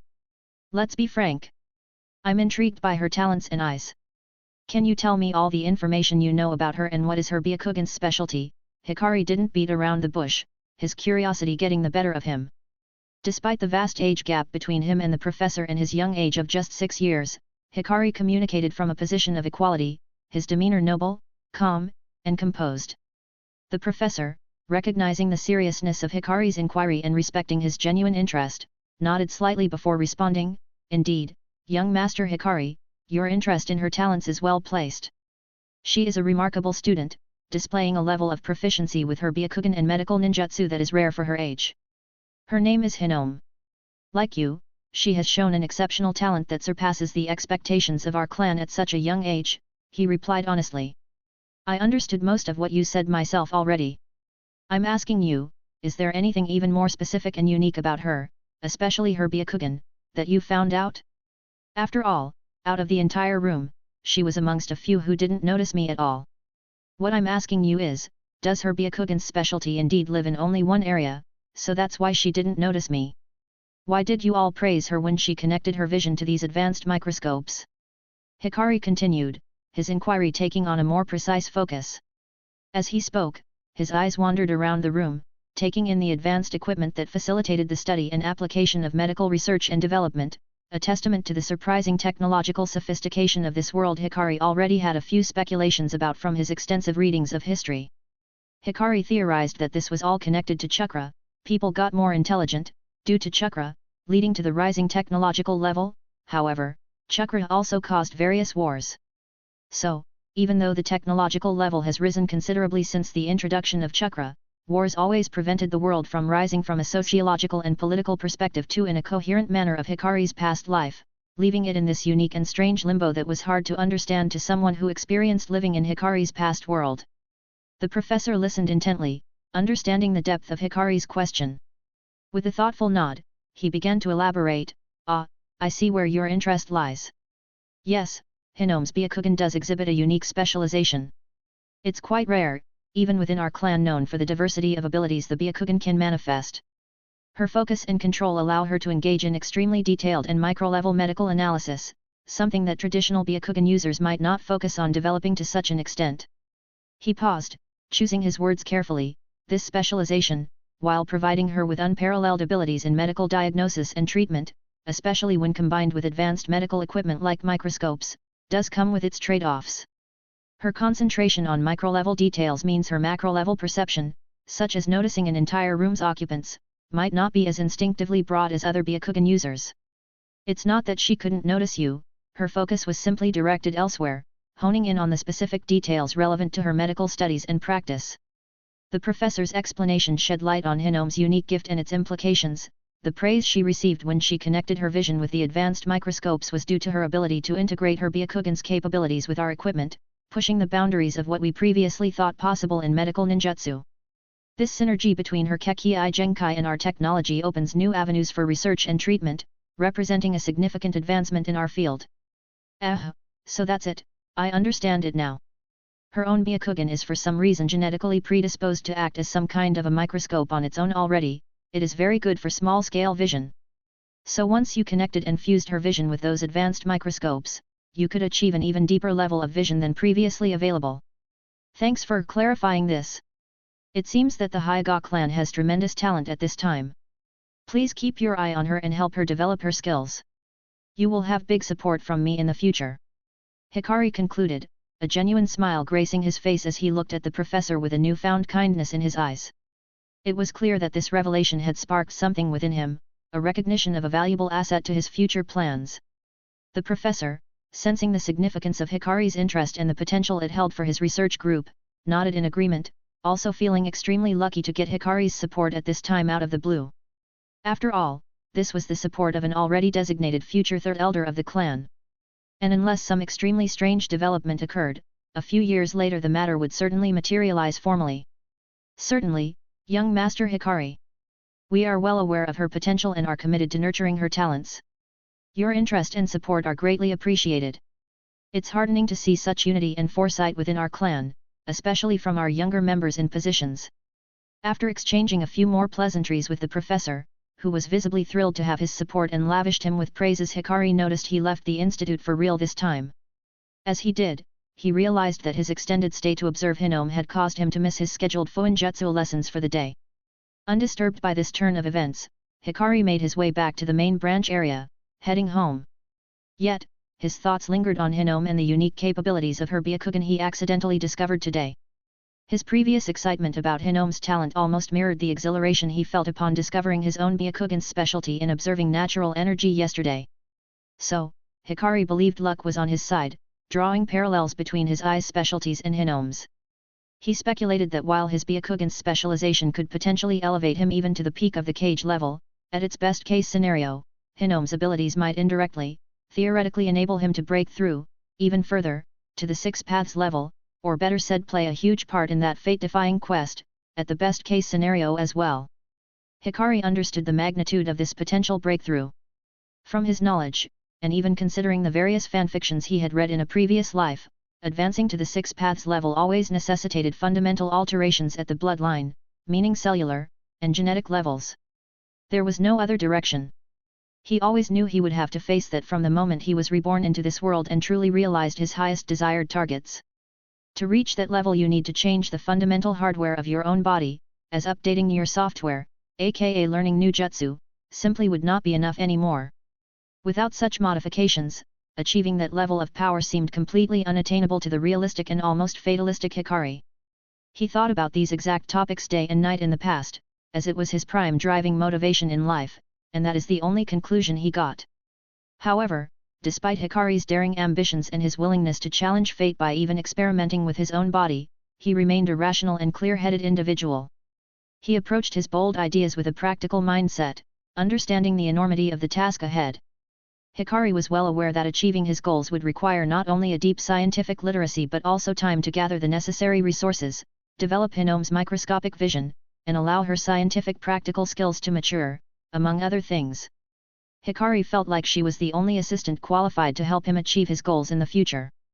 Therefore, years of preparations, gathering all the necessary ingredients, and waiting for other factors to align would, at a minimum, take another decade before he could even start to plan more seriously about achieving a genetic bloodline breakthrough akin to the desired closer to Otsutsuki ancestral level state, meaning, trying to ascend to the Six Paths level. Taking everything into account, Hinome's appearances just accelerated his previous plans. But, for now, even the development of the theorized senjutsu-related abilities that could theoretically elevate him to cage level seemed distant and vague, not to mention ahead. Hikari remained grounded in the present, recognizing the long journey ahead and the need for patience and meticulous planning. He understood that rushing or acting impulsively could lead to failure or, worse, catastrophic consequences, leading to the collapse of his dreams or even death. Not only from a failed experiment but from the rising vigilance of other players. Thus, Hikari did not plan to take any immediate serious steps regarding Hinome or their potential collaboration. Instead, he focused on keeping an eye on her, laying the groundwork, acquiring knowledge, and enhancing his current abilities while keeping tabs on the future. His approach was one of cautious optimism, tempered by the understanding that true power and breakthroughs come from diligent study, careful experimentation, and the willingness to wait for the right moment to act. He knew that he couldn't afford even a single misstep here. Chapter 37 Chaotic Situation at the Medical Institute. A month had swiftly passed, marked by the diligent continuation of Hikari's training regimen. On this particular day, after completing his planned training activities, Hikari made his way to the Hyuga Medical Research Institute, where he had been attending a specialized class over the past month. The routine of the class had become a familiar part of his daily life, blending seamlessly with his ambitious training schedule. Yet, amidst the standard procedures of the day, Hikari's attention was drawn to Hinome, who seemed noticeably less vibrant than usual. Hinome appeared visibly worn down, her usually alert eyes were now tinged with redness and framed by dark circles, suggesting fatigue and perhaps the burden of stress. Observing her closely, Hikari surmised that the recent conclusion of the Second Shinobi World War might be at the root of her exhaustion. The war's end had brought back many clansmen to the village, a significant number of them bearing the scars of battle. Consequently, the Hyuga Medical Research Institute found itself at the forefront of the effort to provide care for these returning warriors. With the influx of injured clansmen, the institute faced a pressing challenge, a shortage of personnel capable of managing the sudden increase in patients needing medical attention. In response to this critical situation, the institute had called upon those attending its classes, including students like Hinome, to assist the full-time hospital staff in treating patients. As the session concluded, Hinome, along with some of her classmates, moved on to their next class focused on healing more serious injuries that required longer healing times. Hikari, however, had a different agenda. He secretly approached the professor of the third class, in a different part of the building next, the one dedicated to research and diagnostics, seeking to discuss Hinome's progress. His interest in her development was driven by the unique capabilities of her Byakugan and its potential applications in his plans. To Hikari's surprise, the conversation took an unexpected turn. The professor revealed that due to the institute's decision to leverage Hinome's talents in the second class for treating real patients, she had been left with insufficient focus and energy for the third class.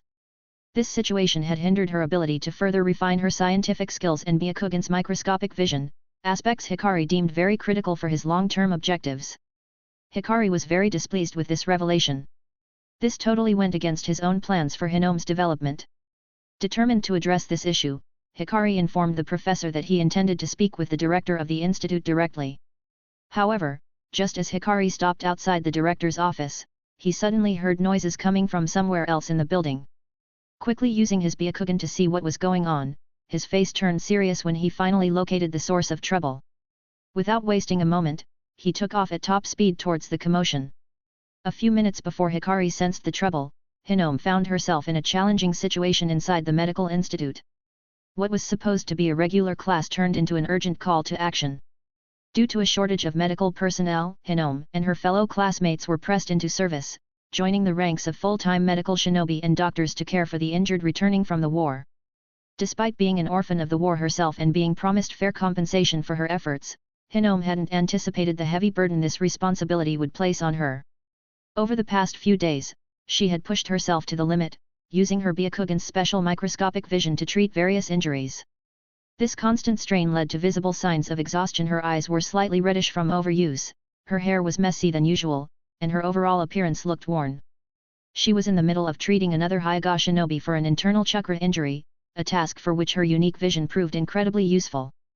Her ability had caught the attention of the more seasoned professionals, who, recognizing its value, had increasingly relied on her to assist with various patients, unwilling to let her take a break. Just as she was adjusting to the rhythm of this intense workload, some assistant doctor approached her with a serious expression. He informed her that there was a special patient in need of her unique skills. This request, coming amidst her already taxing schedule, added a new layer of pressure. As Hinome and the other assistant doctor made their way to see the so-called urgent patient, Hinome's initial sense of urgency faded when she realized the situation was far from the dire emergency she had braced herself for. Instead, they were met with a 14-year-old girl from the main branch, who had seemingly insisted on receiving immediate treatment for a minor sprain and injury she sustained during training. The girl appeared indifferent to the reality that the institute was currently overwhelmed with severely injured patients returning from the war. Her insistence on prioritizing her relatively minor injury over those in more critical condition struck Hinome as particularly selfish. The seasoned doctors swamped with the care of these more severe cases, had delegated the task to Hinome, believing her unique microscopic vision would be well suited to identifying and treating the subtle intricacies of tendon injuries. While Hinome acknowledged the practicality of this decision, it did little to temper her growing frustration and resentment. Hinome's disdain for the main branch had deepened in recent times, fueled by the loss of her parents' medical chunin who had perished in the war.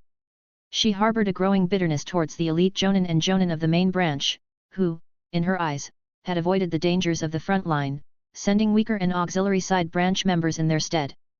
This practice, which seemed to treat side branch members as expendable, made Hinome's grief for her parents even more acute, compounding her sense of injustice and isolation. Faced with the task of treating the main branch girl, Hinome felt her anger simmering beneath the surface. The injustice of the situation, where her parents were sent to war due to the hierarchical structures within the clan that favored main branch members, weighed heavily on her. If those with greater combat prowess from the main branch had been deployed, perhaps her parents, and others like them, would not have been forced into such perilous positions. Despite these turbulent emotions, Hinome knew she had to suppress her feelings and comply with the directive. The hierarchical nature of the Hyuga clan left her little choice but to bow her head and follow orders, even when they came from those she viewed with disdain. "What are you all people crazy? What happened to your medical ethics? You want this little girl to treat me? Are you out of your mind?"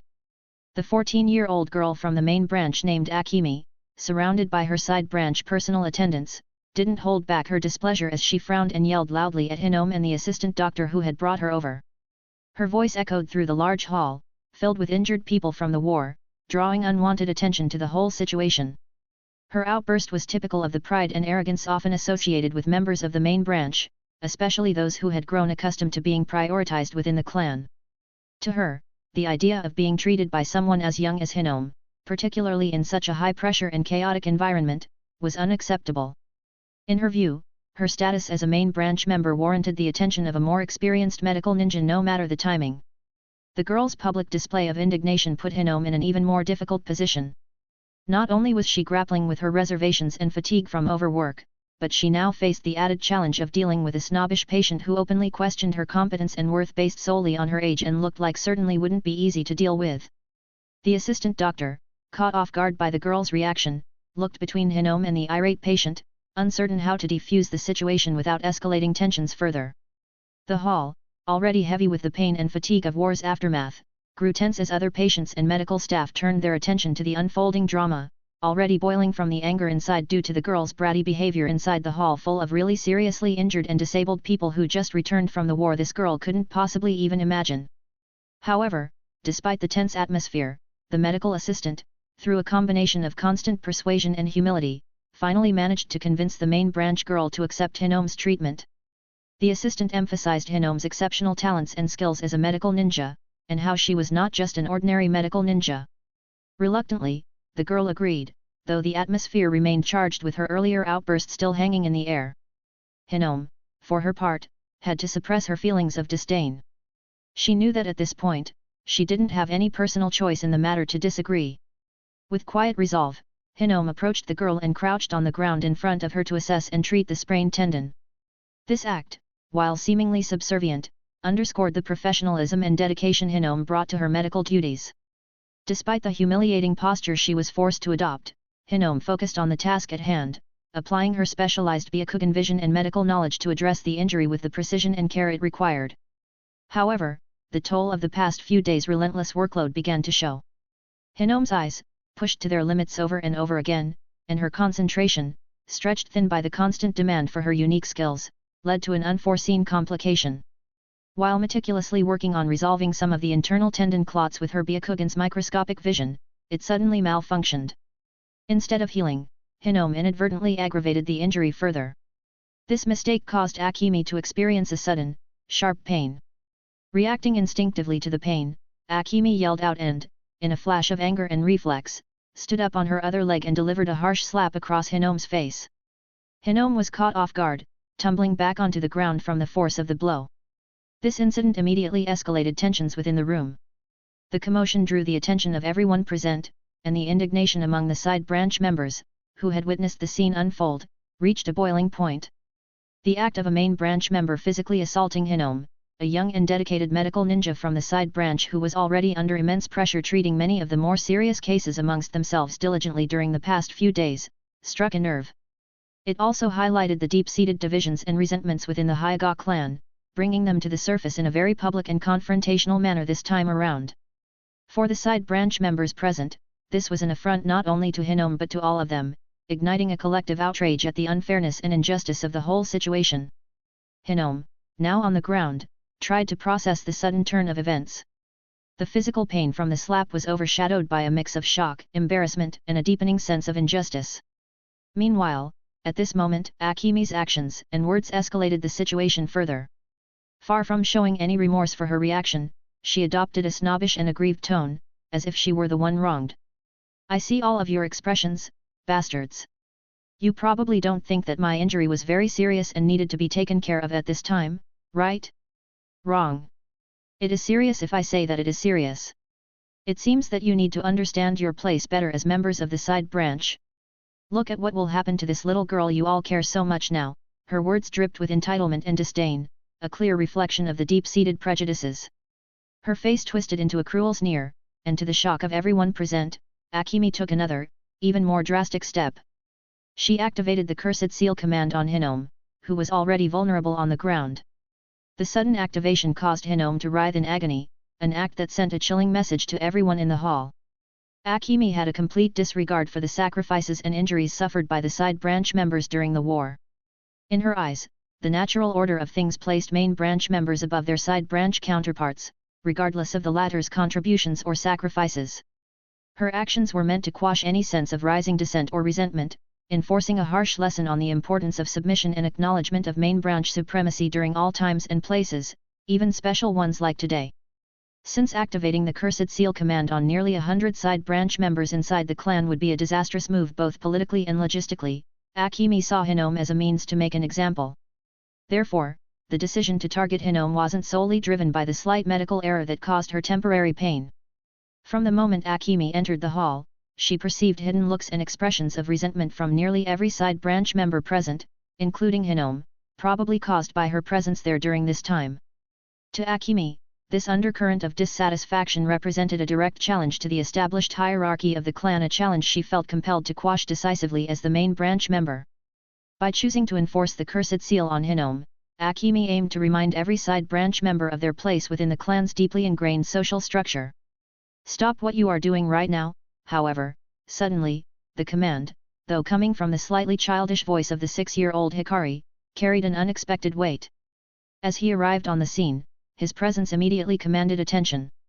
Despite his young age, there was something about the frosty expression on his face and the aura he exuded that made many in the room feel intimidated.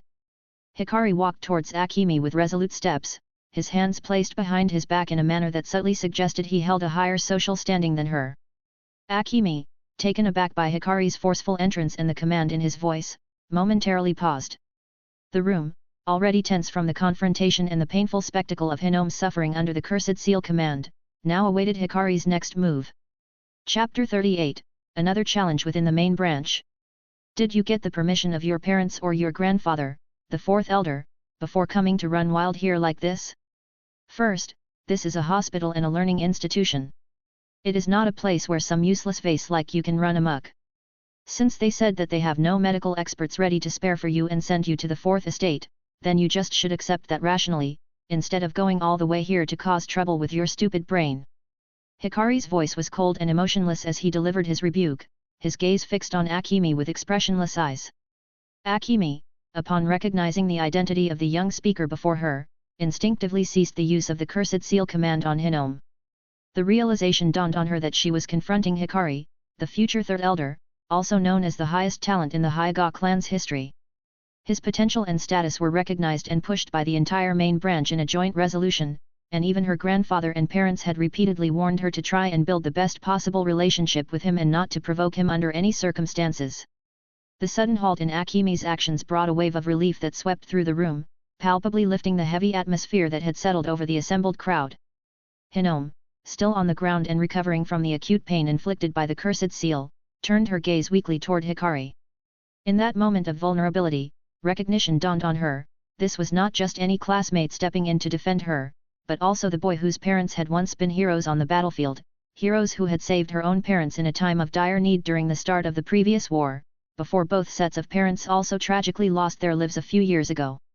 He's truly kind just like his parents and doesn't discriminate between branches, Hinome thought to herself, a wave of gratitude washing over her.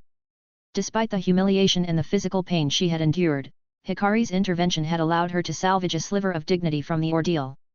After a moment of silence, during which Akemi managed to gather her composure, her wounded pride and offense at Hikari's sharp rebuke stirred her to respond. Despite acknowledging Hikari's higher status than her own, Akemi's deeply ingrained sense of superiority as a main branch member wouldn't allow her to remain silent. After a bit, Akemi managed to calm down and, feeling insulted by Hikari's harsh words and being called a useless vase and essentially implied that she was stupid, decided to speak up. Her pride as a main branch member wouldn't let her stay quiet. Okay, it looks like Hikari-kun really likes the side branch, just like his family before him. I won't make a scene in front of our legendary talent today, I'll let it go this time. But you shouldn't just throw insults around for no reason. She shot back, implying that Hikari was wrong to defend Hinome, the girl on the ground, especially against another main branch member like herself. She also suggested that Hikari was being too idealistic, just like his parents, despite him having used the cursed seal command against some side branch members before, which had made people in the main branch think differently of him. Overall, Akemi's words were a mix of backing down and still poking at Hikari. After all, a part of her statement was vaguely aimed at trying to isolate him from the rest of the main branch. No, I'm not defending her because she is a side branch member, but because she is a very important talent already picked up and cultivated by me in secret. So, you essentially just attacked one of my people. And who said you can go just like that? Do you think attacking my people was this easy? I'm officially challenging you right now, and if you want to prove that you are not a vase and that calling you a vase was an insult instead of an objective fact, then accept this challenge from me, an 8-year younger boy than you, and fight openly right now. Hikari's voice was firm, his intention clear as he took a step closer to Akemi, his expression deadly serious. Hikari spoke truthfully, his concern wasn't rooted in the mere fact that a side branch member was being punished, but in the potential harm to Hinome's unique talent, particularly her eyes, which he deemed crucial for his future plans. The reckless use of the cursed seal command, which was probably connected to her eyes in some way or another, stirred a deep, sudden anger in him, prompting his decision to confront and teach Akemi a lesson. However, Hikari believed that the rest of the higher UPS of the main branch, upon reflection, would see the wisdom in his current actions. The aftermath of the war had left many in the side branch grieving from losing family members or suffering from injuries after barely coming back alive themselves. Hikari knew that the fourth elder, Akemi's grandfather, had understood this delicate balance. His silent acceptance of the lack of immediate medical attention for his granddaughter, who was slightly injured during training, in favor of many seriously injured members of the side branch, was a testament to a broader vision of the clan's higher UPS. There was no place for childishness there. The elders of the Hyuga clan were all wise and strategic, not given to wasteful or sadistic uses of the cursed seal command. Its activation was a serious matter, it didn't happen every day, and the purpose of using it isn't so openly stated in front of everyone as Akemi did. If she wanted to teach them a lesson like she said, then it should not be done so openly, completely stating your purpose up front. In that way, you would only drive more hidden resentment against the main branch and resoluteness, and unity amongst the side branch themselves, instead of targeted broad fear. The way Akemi used the cursed seal command was everything it shouldn't be. It was rash, public, and excessive, unlike the careful and discreet way it's usually handled by the senior main branch members, also in the right doses, after a period of calculated risk to reward. Hikari thought this mistake showed a big gap in what Akemi had learned about leadership and strategy from those before her. In his view, her actions showed she hadn't been taught to think about the bigger picture or how her decisions affect the whole clan. This was a lesson missed by her elders, and now it was causing problems. So, in Hikari's opinion, they should even be thankful to him now that he was about to teach her a lesson in humility in life. Hinome, still on the ground and recovering from the pain of the cursed seal, listened with a mixture of shock and awe as Hikari stood up to Akemi on her behalf. His words, clear and authoritative, cut through the tension in the room. Hinome had never expected anyone, let alone Hikari, a main branch member and someone she respected for his talent and integrity, to defend her so openly and boldly right now. Additionally, as she listened to Hikari's bold defense and challenge, her surprise was magnified by the revelation that she was considered one of his people. This statement left her puzzled and curious. Why would Hikari, a member of the main branch and known for his exceptional talent, consider her, a side branch member, to be under his protection? The concept was foreign to her, given the clan's strict division and the usual indifference the main branch showed towards the side branch members. Her mind raced with questions. What interest could Hikari possibly have in her? Was it purely because of her medical ninjutsu abilities, or was there more to his actions than met the eye? The thought that Hikari had been secretly observing and valuing her progress was both flattering and bewildering. Until this moment, Hinome had felt largely invisible within the clan, her contributions unnoticed by the main branch. Talent? Haha! What kind of big talent could that little girl have after being so clumsy and failing to treat even the most basic injury for me? And what are you doing here in the first place? Don't tell me you are here for this girl, and you developed some childish feeling between you, haha. Akemi's laughter cut through the tension, her words dripping with sarcasm as she mocked Hikari. Her reaction made it clear she wasn't taking his challenge or his defense of Hinome seriously.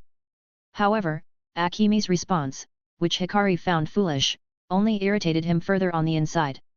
Despite this, he maintained his composure and replied with a calm and icy exterior. Okay, then since you don't seem to accept my challenge, you are dismissed from here. And don't make me see you around here again. I won't wait for you to formally agree to my challenge to teach you a lesson at that time. Also, from now on, I want everyone here to spread the word that Akemi of the main fourth lineage is a useless vase, who can only go against defenseless individuals with cursed seal commands, not even her power, and chooses to deflect when facing the prospect of going against me, an 8-year-old younger genius from the main branch. As he moved past Akemi toward Hinome's position, his gestures exaggeratedly ejecting her from the scene, his action clearly asserting dismissing completely and establishing authority over Akemo, not leaving her any face, something that was truly rare and provocative among their branch. It was obvious that he just wanted her to formally accept the fight or strike first. Akemi's initial amusement vanished instantly, replaced by a flare of anger at Hikari's biting words. The dismissive tone, the challenge to her competence, and the public humiliation ignited a fire within her. Her pride as a main branch member and her personal dignity had been called into question, and the suggestion that she was a useless vase was more than she could bear in silence. Her face reddened, a mix of anger and defiance flashing in her eyes as she retorted, "Fine. I accept your challenge, Hikari. But don't you dare regret it later. You think you can just insult me and get away with it? I'll show you that I'm not someone to be dismissed so lightly." Akemi's voice carried a sharp edge, her words heavy with the promise of retribution. At that moment, any semblance of composure was replaced by a need to defend her honor and prove herself against Hikari's accusations and keep face. The idea of backing down was no longer an option, accepting the challenge was the only way to restore her standing back. Chapter 39, Another victory on the record for Hikari. After receiving Akemi's formal acceptance of his challenge, Hikari didn't waste a moment. So with a faint nod acknowledging her agreement, and opening his Byakugan, he immediately sprang into action with his small frame, stunning everyone present near the scene and causing them to move away quickly from the two. Hinome was now positioned right behind him, however, and also watched him in shock and awe, and a concerned expression on her face. Positioning himself in a practiced stance, Hikari prepared to unleash his unique adaptation of a common Hyuga clan technique, which he had named the Wind Vacuum Blast Salvo. Executing this technique involved channeling his refined wind release chakra throughout his entire upper body. With precise control, Hikari thrust his palms forward, launching a bombardment of pressurized wind release chakra. This wasn't just a simple release of energy, the technique harnessed the wind picked up from the air, amplifying its force as it raced towards its target. Hikari knew he had to start strong because being 8 years younger than Akemi was a big deal. He wasn't sure how this fight would go since a lot depended on how talented among the main branch Akemi was. He didn't have enough information about her level of training. Akemi's eyes widened in surprise when she saw Hikari use a technique she recognized but with a unique twist. Caught off guard and facing the wide blast radius of the technique, she had no choice but to push her Byakugan to its limits, all the while ignoring the pain from her current injury. She still had full mobility, as the injury wasn't all that serious, albeit it was somewhat painful to fight for her now. She quickly used the gentle fist technique, a fundamental Hyuga combat style, to break apart the incoming chakra and prevent it from hitting her. This move required her to exert more effort than she had anticipated, especially to counter such a powerful and unexpected attack. While Akemi was busy defending against the wind vacuum blast salvo, Hikari didn't waste any time. He moved in close to her, attempting to land a hit. Akemi managed to block him, but Hikari's swift actions gave him a slight advantage in their exchange. From a distance, Hinome watched the confrontation with a mix of shock and admiration. The sight of Hikari, who was 2 years younger than her, engaging in such a high-level battle with Akemi, was unlike anything she had ever witnessed. The fluid movements, the precise use of chakra, and the strategic execution of techniques left her awestruck. As the battle between Hikari and Akemi unfolded with both attempting to seal each other's tenketsu points, it became clear that Akemi was starting to gain the upper hand. The side branch members in Hinome watched anxiously as the exchange of gentle fist techniques progressed. Despite Hikari's skill and determination, the 8-year difference in their ages, along with disparities in body stature, chakra volume, and skill proficiency, began to tilt the fight in Akemi's favor. The bout, stretching over a few intense minutes, seemed to push Hikari to his limits. However, suddenly, just as Akemi's next attack was poised to hit Hikari, and perhaps finish him off, it inexplicably stopped, freezing her motion just inches from him. Seizing this, Hikari gathered all his strength and speed, channeling his wind release chakra into the most powerful palm strike he could manage. The strike landed squarely on Akemi's chest, impacting her organs with such force that it sent her flying back several meters. Her eyes widened in shock as she coughed up blood, finally crashing into a wall and falling unconscious. Hikari, panting heavily from the exertion, felt a wave of relief wash over him. The momentary pause in Akemi's attack, which had provided him the opening he needed, was not mere chance. Hikari had previously discreetly utilized yin release chakra, slowly during the exchange, a method he started learning from Takumai, in its most basic form. This subtle application was intended to disrupt Akemi's cognitive functions eventually, creating a brief window of vulnerability. As Akemi lay unconscious, the onlookers, including the side branch members in Hinome, were left in awe of the fight's dramatic conclusion. As Akemi's attendants rushed to her aid, probably carrying her back home for recovery, Hikari took a moment to reflect on the battle. It had been a swift but intense clash, and in the few seconds following its conclusion, he considered what had transpired. This was much harder to use in battles than I thought. It seems that I have a long way to go before getting closer to Takumai's level. This time I was lucky that this girl looked like she virtually had no serious fighting experience, and that's why I managed to trick her with that primitive form. And she should also be on the more mediocre side of the talent among the main branch. She is a middle chunin at most, whereas I am the late chunin at most now. Hikari didn't enter the battle recklessly. His recent progress in strength had given him confidence in his ability to at least match, if not best, an opponent like her. Knowing he was significantly younger, he understood that even a draw would not tarnish his reputation. However, Hikari had aimed for a decisive victory, not just for the sake of winning, but to make a lasting impression on Hinome, who had been observing the entire event. As the dust settled and Akemi was taken away, everyone around breathed a sigh of relief. From what Hikari could tell, the actions he took today might have temporarily eased some of the tension and resentment these side branch members felt towards the main branch, stirred up by Akemi's behavior. Over centuries, the side branch members had, through generations of indoctrination, gradually come to accept their subordinate identity within the Hyuga clan, with some even developing a kind of Stockholm Syndrome, a psychological bond with their oppressors. As a result, those among the side branch who harbored inward resentment towards the main branch were exceedingly rare. However, the recent war and its aftermath had subtly shifted these dynamics, creating an undercurrent of discontent that had not been as pronounced before. And Akimi's decision to use the Cursed Seal command, especially at such a sensitive time, was, in Hikari's view, not just a personal error in judgment but also a broad strategic blunder. It underscored a lack of understanding of the current mood among the side branch members and a disregard for the potential consequences of her actions on the clan's internal harmony and unity. In Hikari's opinion, the Cursed Seal was supposed to and meant to be used to make the clan more hierarchical and unified, not the opposite. However, Hikari's focus wasn't on the broader clan dynamics at that moment, nor was it on the reactions of the other side branch members and relived tension. His attention was solely on Hinome, who had managed to stand up, though still appearing weak from the ordeal. Under the surprised gaze of those around, Hikari approached Hinome with a concern that hadn't been evident in his demeanor up until that point. "Do you need my support? Can you walk on your own? Let's go somewhere and talk.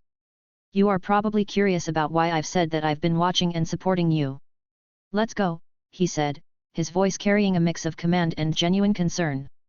Hinome, still feeling the aftershocks of the confrontation, the pain from the Cursed Seal, and now the unexpected defense from Hikari, found herself at a loss for words. Despite the turmoil, Hikari's offer to talk and explain his actions sparked a curiosity in her.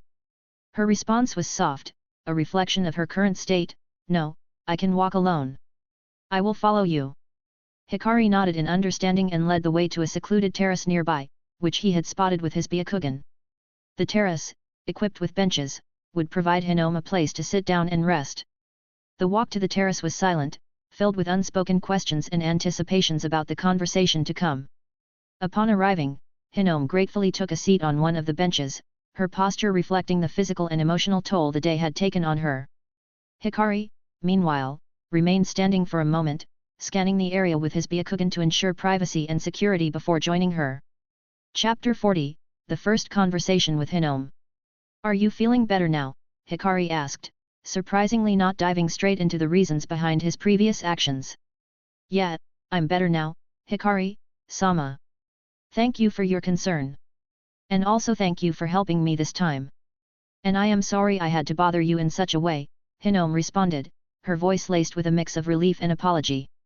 "It's good that you're feeling better. However, you should also rest up at home for a few days. Also, there's no need to say thank you for all of this. Instead, if you truly feel thankful, I have some ideas about ways for you to repay my help if you are up for it," Hikari replied directly. Hinome, feeling a mix of eagerness to reciprocate Hikari's assistance and confusion about how she could be of help to someone of his status and strength, replied with a touch of uncertainty, "I would be glad to help you, Hikari-sama, just say if there is anything I can do. I won't beat around the bush then. First, it's true that I really noticed your talent quite a while ago, and I've been secretly keeping tabs on your progress. I've even discussed with your professor in the third class various ways I could support you. I noticed your talent a month ago during our first meeting when I joined that class we saw each other in for the first time. I'm mostly fascinated by your unique Byakugan vision ability of microscopic nature. I think I will need your help in the future when I officially become the third elder of the clan. You are crucial for some of my very important plans. You might not realize it, but your unique ability is truly precious, and allowing it to develop fully would benefit not just me and my lineage, but the entire clan." Hikari spoke with sincerity and directness that underscored the importance. "So, is that why the professor and his team were so polite to me and gave so much attention to my matters during those scientific workshops? I didn't expect to be kept in the dark like this. But it doesn't feel bad," Hinome found herself pondering after hearing Hikari's straightforward explanation. Choosing to trust Hikari felt natural to Hinome, especially since the professor had also often mentioned how rare and valuable her ability was for the scientific field in general. Being kept in the dark about Hikari's involvement didn't bother her as much as she would have thought. "Then what expectations do you exactly have for me?" Hinome asked, her curiosity piqued by Hikari's acknowledgement of her talent and his stated intentions. "Nothing special, for now. You just stay under the guidance of that professor and raise your scientific proficiency level. That area will be key in how you can help me. As for other medical jutsu areas, use them only as secondary interests. Believe me, there are many talented medical ninjas in this clan and the village, however, there are not many who are experts in scientific research. If you're eager to help your clan and help as many people as possible in the future, then it makes sense to focus on this field. I will talk to the director of this institute, who is related to the sixth elder, to ensure you're allowed to develop fully and to prevent situations like today from happening again. I will also pay for all your expenses. When I officially become the third elder in 6 years, if your skills are up for the task, you are going to become my main assistant. And your salary at that time won't be under the director of this institute. I plan to open my own scientific research lab at that time for the collective betterment of our clan and, to be honest, also to try and improve my own ability through some daring and bold ideas I have. Hikari added, outlining a future that not only included Hinome in a pivotal role but also detailed his ambition for leveraging scientific research to advance the clan and himself. Hinome was a little surprised by Hikari's statement, especially the part about her future salary not being under the director of this institute. She knew the director was the brother of the sixth elder and was recognized as one of the wealthiest members of the entire clan. The notion that her financial compensation would be competitive with, or even surpass, that of someone of such high status within the Hyuga clan showed the serious investment Hikari was willing to make in her and her abilities. After her parents died, fulfilling their wishes for her to live well became Hinome's primary motivation. Leveraging her early exposure to medical knowledge and the unique microscopic vision of her Byakugan, she ambitiously enrolled in all 3 advanced workshops offered at the institute. Hinome was already planning for her future livelihood, mindful of the time when the village and clan's monetary support, extended to her as an orphan of war heroes, would cease. Hikari's offer, therefore, arrived at a pivotal moment for Hinome. His words, charged with sincerity and the evident respect he had for her abilities, resonated deeply with her. The respect she felt was further cemented by her parents' positive remarks about Hikari's parents, his act of saving her today, and the mention of a high salary. Even if the eventual compensation didn't reach the lofty figures Hikari hinted at, it would still be very high judging by Hikari's future status. This, coupled with Hikari's evident belief in her potential, made her more easily agree to his proposal. The suggestion to prioritize scientific research over direct medical jutsu and healing wasn't as big a leap for Hinome as it might have been before the recent events. The pressure she faced in the last few days after being pressured to heal that many people, one after another, day after day, leading to her fragile and fatigued state, culminating in the attack by the main branch girl, had left a profound impact on her. Also, the tragic fate of her parents as medical ninjas who lost their lives on the front line deeply influenced Hinome's perspective on her future role within the clan and the wider ninja world.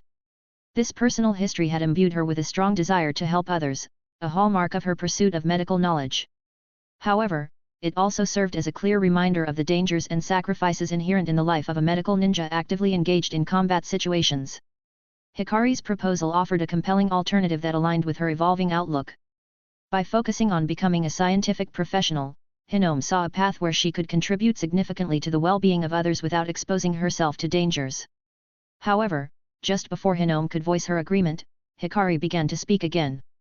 He realized that being completely upfront about what her future role entailed was crucial. It was better for her to understand everything upfront rather than be surprised later on. Hikari also recognized that enhancing her skills was only part of the preparation, shaping her mindset and outlook on life was equally important.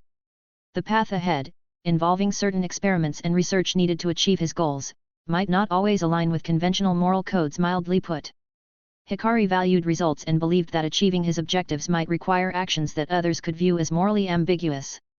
He saw power as the ultimate means to happiness and safety and expected Hinome, as his future first and main assistant, to share or at least understand his perspective. Therefore, Hikari's next shift in demeanor brought a sudden gravity to the conversation. Thanks for listening.